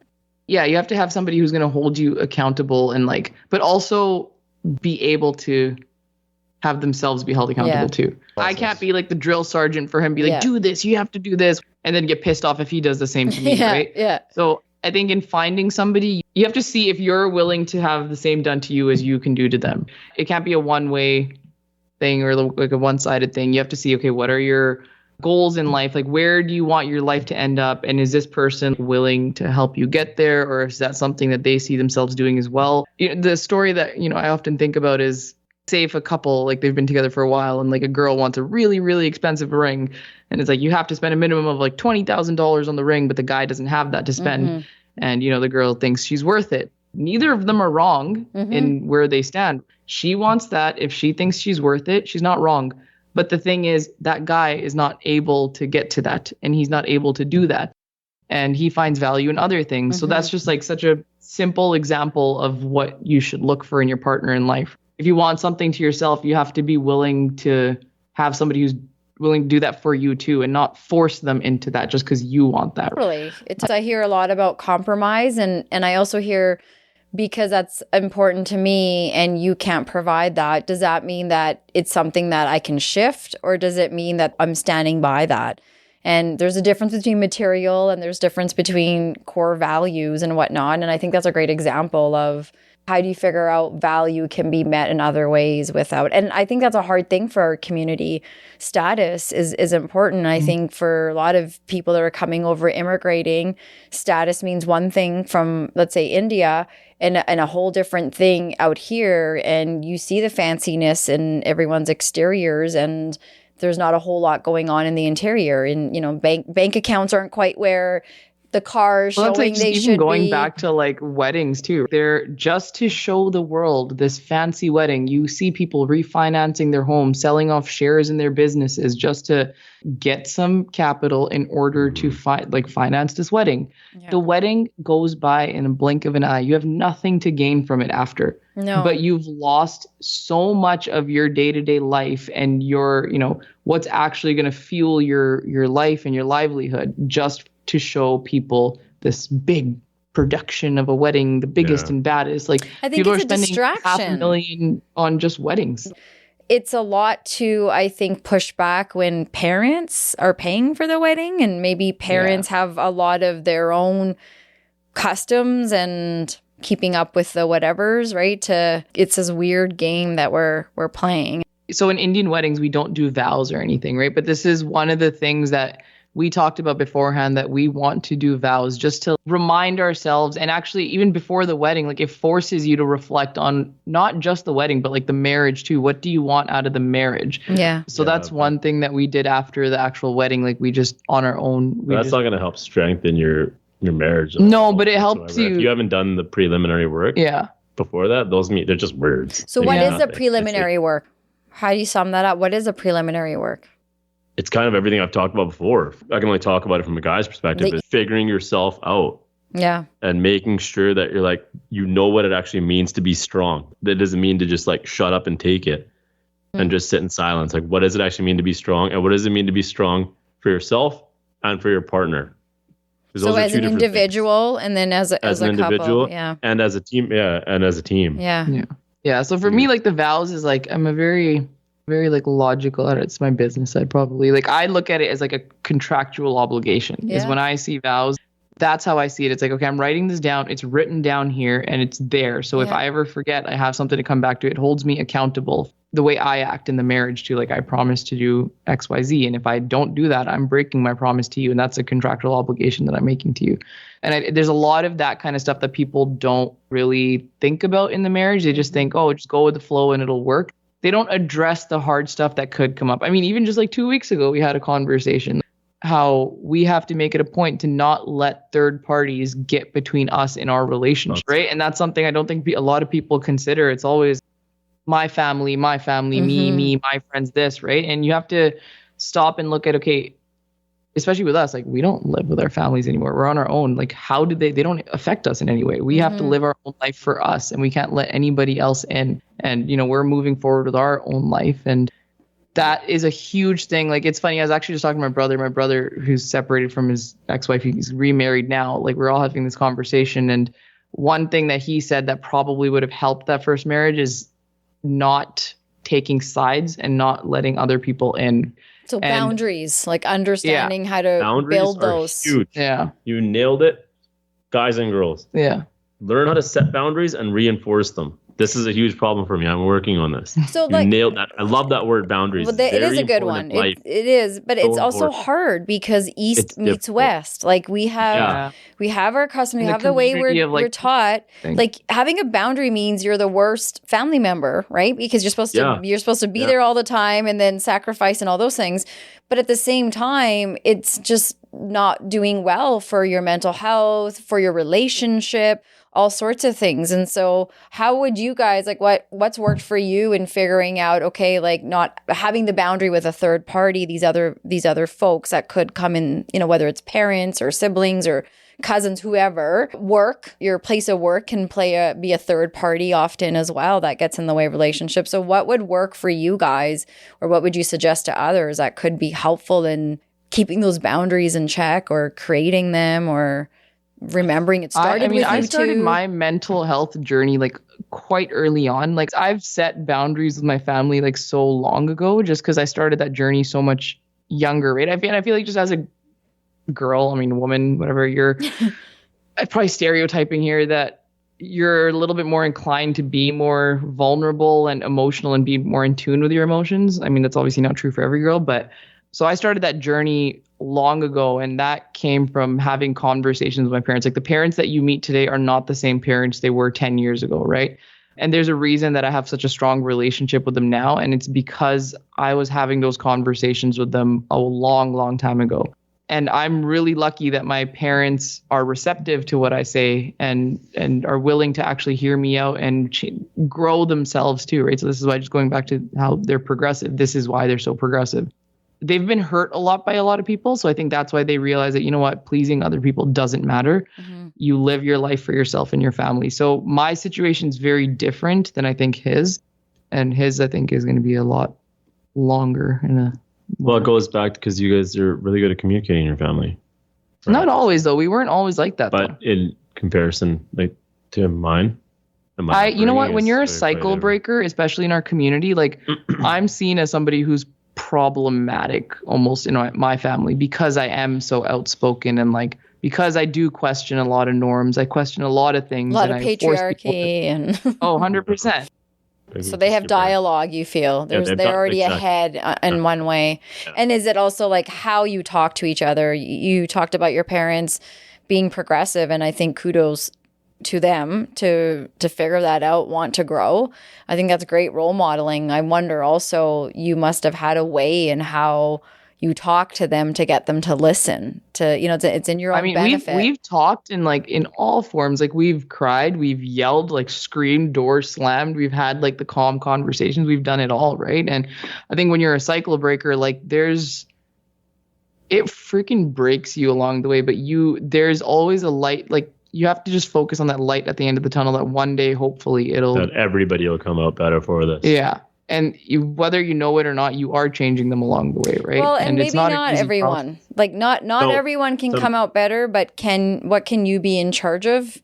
And if you plan on having a family, right? And I'm just using you as an example, but any of us, like whether we dedicate to our job, to our partner, to ourselves, there has to be a line where we have to accept that not everyone's going to come out happy in this, but is this and some people are never going to change. Piece? Yeah, right. And that's hard. It's hard. Yeah, absolutely. That some people just simply are never going to change. And you have to that's grieve. Okay, because that's their life. But you have to also allow yourself to grieve that too, right? It is a grieving process. That's a whole. So my situation is really different with like boundary setting. Like that's how I would set boundaries. Can you guys want to add any more tips for people to consider, whether it's newlyweds or people in a relationship, or do you feel like because you talked about accountability to self and to each other. You talked about checking your ego and your pride. You talked about boundaries when you mentioned third party. My biggest advice is stop taking yourself so seriously. Everybody. The wedding really does not matter that much. Everybody asks me now, like, oh, how's the wedding? My response is, I'm just glad it's over. Like, you can actually move on with your life because our focus was not just the wedding. And looking back, there's so much shit that you're worried about. And everybody's going to tell you this too, that it doesn't matter, move on. Everybody tells you that, but you don't take it seriously. You have to go through it, but always remind yourself, why are you getting married? Ask yourself that why. If it's for the wedding, if it's for the glitz, the glam, if it's for the people, you shouldn't be getting married. If your goal is to go viral and like have these vendors post you and stuff, do not get married. We can say that, but there was times where there was certain things that we cared about where like, let's just say something you cared about. And internally I was thinking like, this really doesn't matter. Yeah. On the grand scale of things where like the wedding's going to happen and this won't matter. Yeah, no, but that's something that reflecting, right? Like I was aware of too. And that's why I say it now, like learning from my own experience. It doesn't always matter. There's always going to be bigger. There's always going to be better. You have to just remind yourself of why you are getting married, and it's for the marriage. I think that's part of the problem. And I probably didn't communicate this either, was that a lot of the wedding process was that for me. Cause I knew I'm like, none of this shit actually matters. Yeah. So that's probably why I took a backseat to so many things. Because it just, I'm like, yeah. No, I mean more so in a sense that like the, more expensive gown, spending this much on the makeup artist, worrying what people are going to think or say. Don't take yourself so seriously. What matters is the time that you spend with your family and friends and like the fun that you have. It's not going to matter what you look like when you're doing that. And also like everyone is getting married. So I think somehow we think we're the most important person, in the room. Or it's going to stick out. Yeah. Yeah. Right. And a lot of times attachment to the wedding is a sense of belonging, because it is the time that this is going to matter and we're important. And all the aunties and uncles and everyone involved care so much about you during that time too. And then after the wedding, it's like, whatever, because everyone loves to celebrate and come together. And we're not getting married in our culture to each other. We're getting married to each other's families. So that is a huge thing, actually. That's one thing I want to mention that I believe now through this process is such a toxic way of thinking. That like, if we're getting married, my family becomes your family becomes my family. That's not right. That's not true. It isn't. It's still his family, my family, still my family. You just have to, like, the families have to see each other more. And this is huge that I butt heads with my parents. And even when I say that to them too, they're like, no, that's not our culture, blah, blah, blah. Yeah. I'm like, you know what though? When you get married and, suddenly this person comes into your life and it's like, oh, we're your family now. It opens up these doors to cross boundaries that person's not ready to have crossed. You have to have that relationship built beforehand. Like, you don't just suddenly you're married and it's family. No, family, when you're not raised with them, you have to develop that sense of family. Yeah. With that, you, especially like being a girl in the South Asian community and being a daughter-in-law, there's so much unsaid pressure that's there. I'm not saying that his family necessarily does anything like that, but just like as a community, that's what it is. Yeah. And it's like, oh, you have to be like this. You have to know to cook. You have to know to clean. You have to, and then even just like him moving out, there's obviously some sort of thought that she's doing something, or if something goes wrong with him, it's probably her. And, when you start thinking about like, oh, this person's family, or like I have to start thinking of them's family, it just allows for boundaries to be crossed and things to be said that I would not have otherwise allowed. And you have to just kind of be quiet about it, which is not right. Like, that's not true. Yeah. And this expectation that I have to treat them as if I would treat my parents, which my parents are my parents. I was raised with them. They're my blood. Yeah. I'm going to obviously treat them very differently than I would my spouse's parents. Right. And there should be nothing like... This goes back to like how we talked about earlier. It's just setting boundaries, and as a couple before you get married, learning what boundaries are. Like, I would never come to you and be like, you have to do this for my parents. You should be expected to do this with my parents and my family, right? Yeah, don't have any expectations like that going into a wedding. And I think in our community, it's huge, like especially for guys.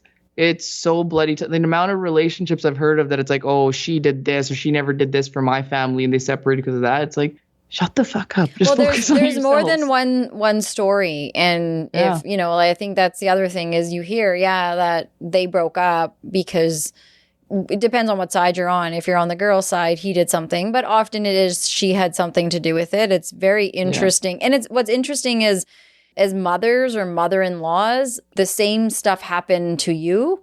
And it's just trickling down, and at some point as women, it's like, can we look at helping build each other, because we're already getting it from everyone else, and yet we went through this thing that we're now saying. But it's that okay mentality of like, I had to go through it, so you have to go through it too. This is just the way it is, right? Yeah. And you talked about breaking cycles, and I think that's what a lot of these conversations are. Is it's not bad necessarily how we grew up, but I think as we get older, we bring a lot of that to our relationships, and sometimes it is a toxic stuff and the unconscious stuff and things that we don't think about, and they come out in our relationship. My unresolved childhood trauma is going to show up at some point. Well, it's exactly like what we talked about 2 weeks ago, like letting a third party or third person into your relationship. That doesn't necessarily mean like them physically or what they say physically. It's also like, how have their traits affected you, and how is it affecting your behavior that's,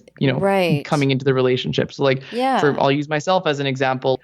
I know that my mom has some traits that growing up weren't the greatest for me, and I possess a lot of them too. So I have to be cognizant constantly about, am I doing the same thing and letting that third person get into my relationship? Even though like my mom, she loves him. She's obsessed with him. She would never do anything to him. It's because I farted in front of her. Oh my God. From the beginning. That's why. That's important too for relationships. Guys, fart in front of each other. Yeah. Okay? Yeah. Don't hide that stuff. Girls poop, guys. It's a thing.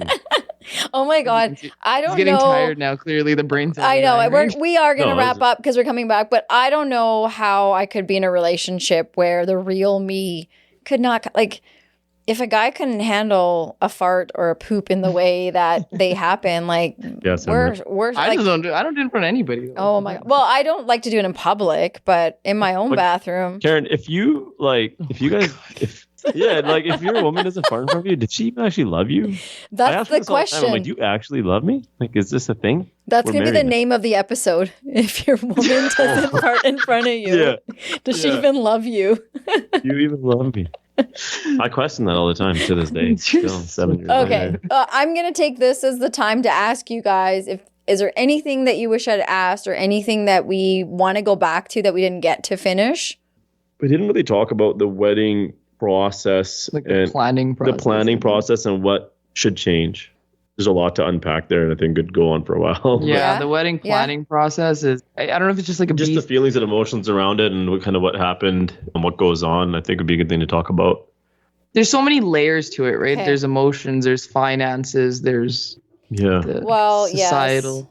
So it's a lot. And no, I think we covered quite a bit. And I think that just goes back to like my advice that don't take yourself so seriously and remember why you're getting married. Yeah. Vendors, get off your fucking high horses. Dude, have some compassion for people out there. I know, man. don't expect people to be fucking paying 10 grand for hair and makeup. It's going to wash off at the end of the day. Like, I don't even understand how and why. And also, that's disgusting. People, well, you know what's worse? Like people, like from a business standpoint, I'm like, I respect you too. But at the same time, I'm like, that's fucked that you're doing that. And then like people who are going out of their way to like force their parents into paying this kind of stuff.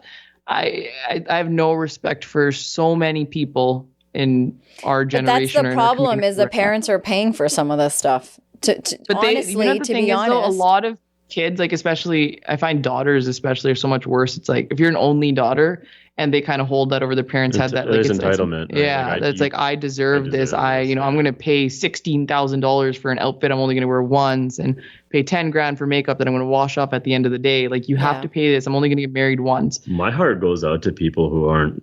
Yeah, like, we were thinking about that along the way. That's like if people like we're blessed that we have what we have, but people who aren't financially stable at all, and like even if they have to choose.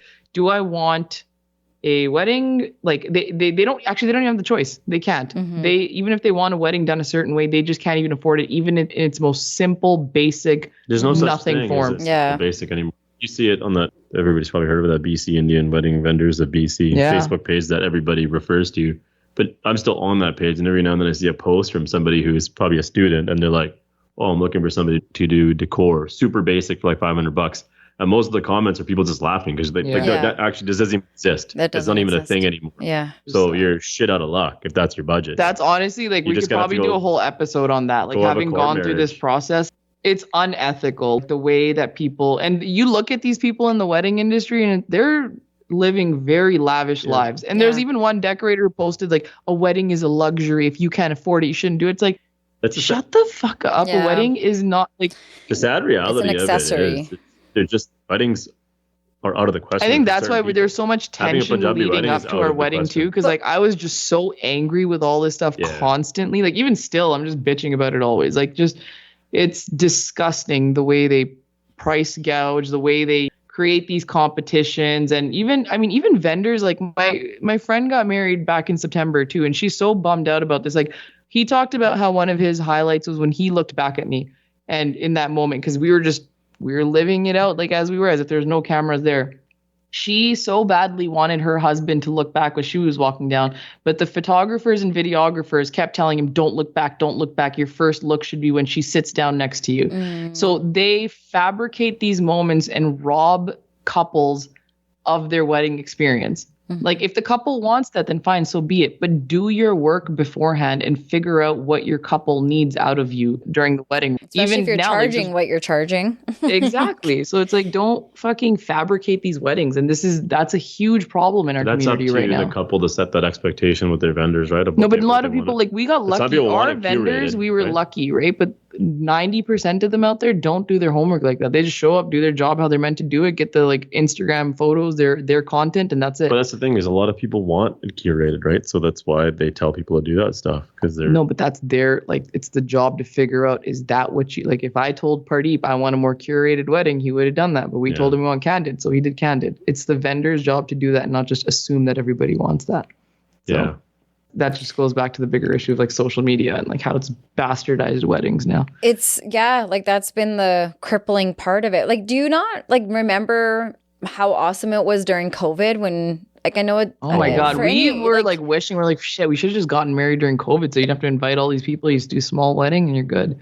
So many people did that. They had somebody come to their house, or they went to the courthouse or wherever they could go and did that wedding, and there was nothing more, nothing else. And I heard so much. I thought change was coming, because I heard from a lot of people that this is humbling, and we're realizing like what is the point of a wedding and who should really be there. Why do we have all these 7,000 extra people? But then something went complete opposite after COVID. That was our generation that had that thought. No, there were a lot of older people, right? But it comes for them down it was very temporary. No, for us it was more permanent. It was temporary, but the thing is, when capacity limits opened up again, then it came right back down to what is so and so going to say if we don't invite them.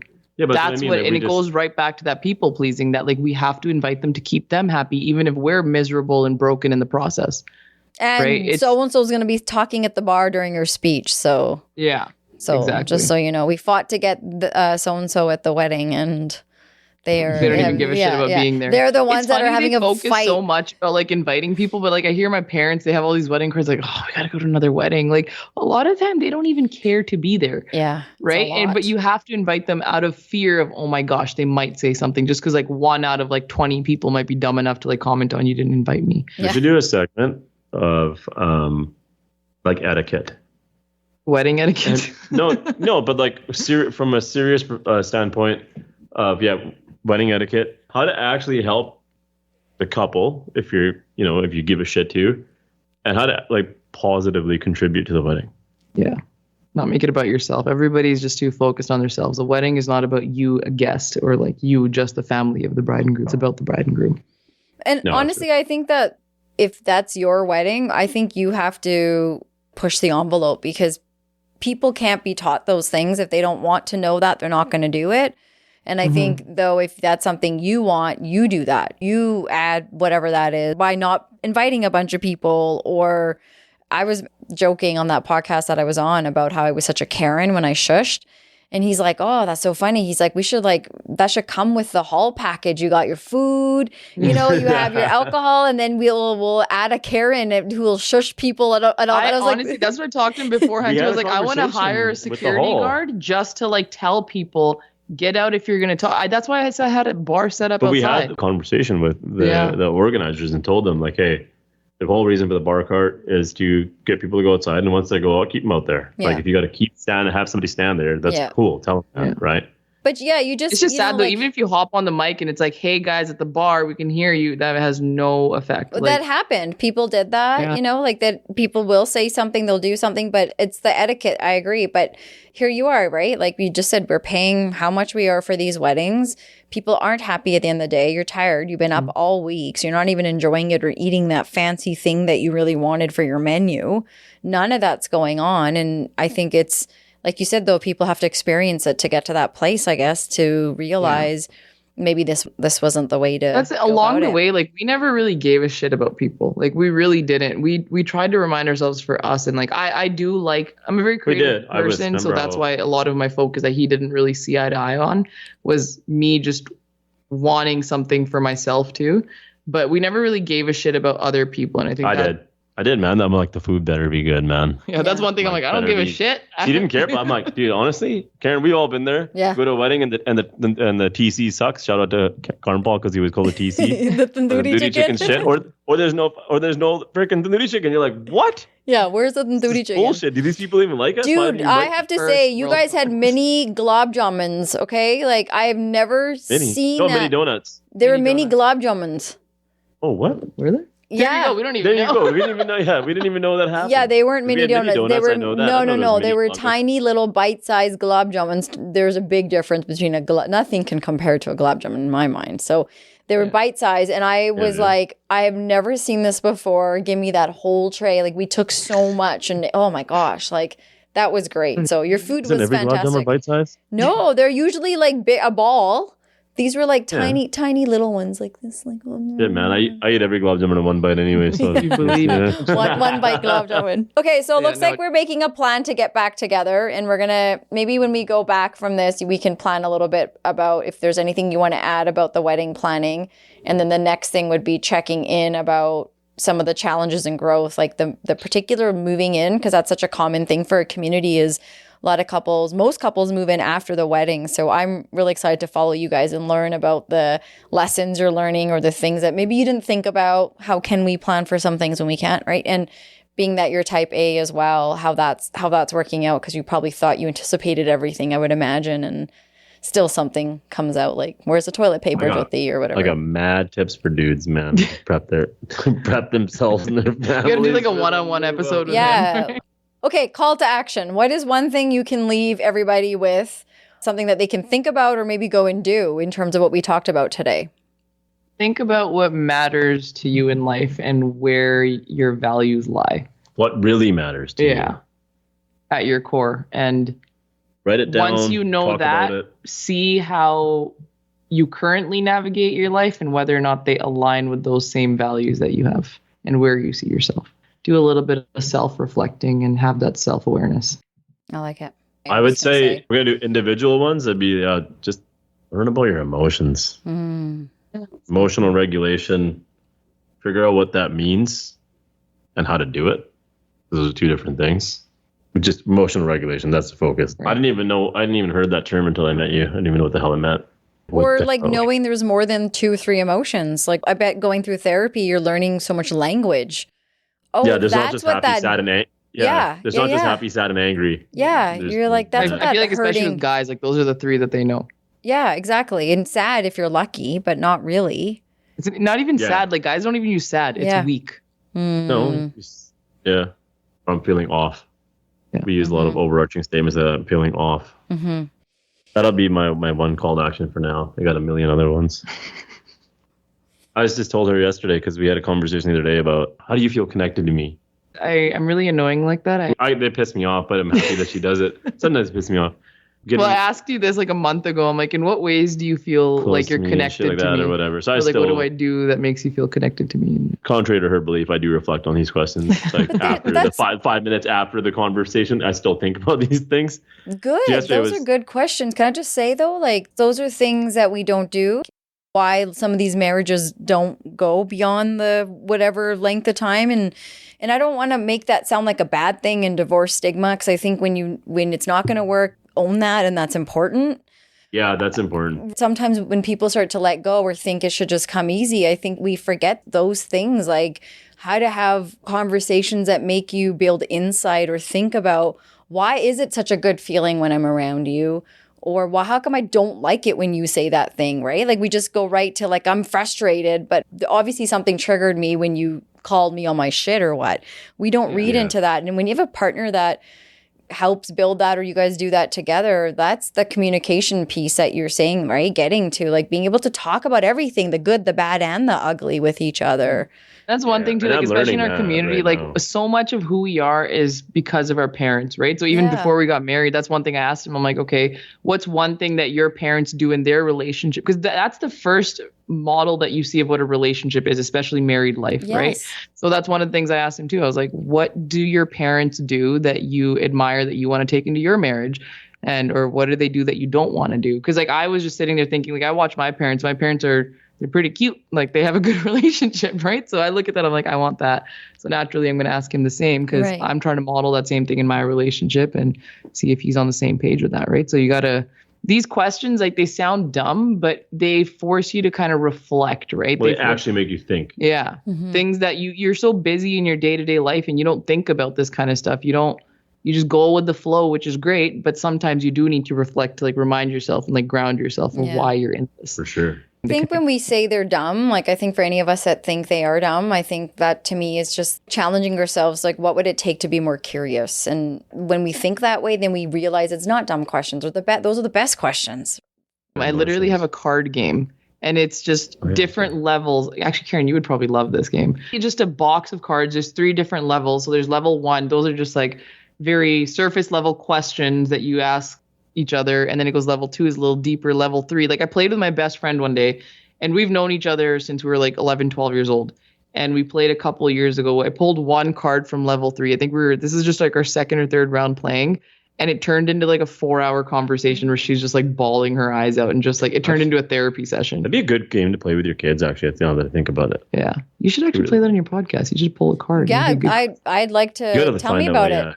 Send it to me. We could do that. That's a good one. What was the name? I don't remember the name. But yeah, so even just that game too. Like I love these questions. I love so much these questions that make you reflect. Like I like deeper conversations that force you to think about yourself, challenge yourself, and understand yourself. So I'm always asking him these questions. Yeah. He probably gets so annoyed because he's forced to reflect. Buddy, fuck that, man. I think that's lovely, because that's why we're doing what we're doing. It's like being curious, and I don't know, like at the end of the day, we can only change ourselves. And if we can start with ourselves and figure out how can I challenge myself in that one area, or look past that thing, or build on that thing, I don't know. I think then we're being better people. And it goes back to what we said earlier with our community. There's a lot of violence. There's a lot of addiction. There's a lot of hurt. And our generation, generations after, we can start to do some of that healing. And it starts with exactly what you guys are saying, learning about ourselves, and we're worth it. And I don't think people tell us that. Our families love us, our parents love us, and our siblings love us. But we often don't tell each other that we are worth these quote unquote dumb questions that. Yeah. Because we don't focus on strengths in our culture. It's all about just what you're not doing. Yeah. And let's be honest, in today's day and age, everything is designed to distract us. There are people and companies out there making billions and trillions of dollars. Just their business model is just to figure out ways to distract you. Yeah. And that's it. And getting away from the true self. And that's what's happening in society. Yeah. People are fucking scared of their own emotions. I know people, like I got friends who are just dumbfounded at the fact that I can go be in the woods by myself for even a few hours. Like I go having conversations with my friend yesterday. I go on solo camping. I went camping in my backyard, and that's it. I can't be away from my house. I go on solo camping trips. Like she just knows I gotta go. I gotta fucking go. Like I'll just go for 2 nights or whatever. And people are just, it's like I got 3 heads. You're like, wait, what? Yeah. You go sit there by yourself? Yeah. I'm like, yeah, because I like. How much booze do you take with you? They're probably wondering, right? Yeah, exactly. You're like, oh, so you just like get hammered or what? And it's like, no, you just fucking sit there and start a fire for 3 days. And you're like, they don't know what it's like, right? They don't know because I'm the same way too. Like think about how much we talk about just wanting to disconnect, be off the grid, right? Because once you actually go through that and you realize what it's like to live life in that much peace, that's why you want it. Yeah. No, it's not even that. Or just they don't like their own company, number one, and they're scared of their own thoughts. I got friends that can't even sit in silence for or not look at their phone for 30 seconds. Have you ever noticed when you're talking to people, the conversation, there's like a 30-second pause, people automatically just do that. Yeah. It's like a break. They can't fucking handle the silence. Right? Yeah, they can't do it. Age-old elevator story. They can't do it. Okay, well, thank you to both of you for being here today. I've been dying to do this episode for a long time, and I'm really grateful that you both agreed, even though, Harjot, you promised to roast me the whole time, and I'm so glad you didn't. So thank you for letting me distract you. I'm also really excited to say that we agreed before we started recording that you guys are going to come back. We're going to do a series to keep in touch and figure out how the year's going, the Newlyweds show, we'll call it. And maybe people can, and we'll put it out before the next recordings, like people can send in questions or advice they're looking for, their own feedback. To do that, yeah. So I just want to thank you guys for being part of this conversation. I'm really excited to have you back. And for everyone else that's listening, these conversations are door openers. If you'd like to contribute, if you have any questions, you know where to find us. Thank you for listening, and thank you for being on. Thank you for having us. Yeah, this was all right. No, this was freaking awesome. We'll talk. Yeah, I'm really happy to be here.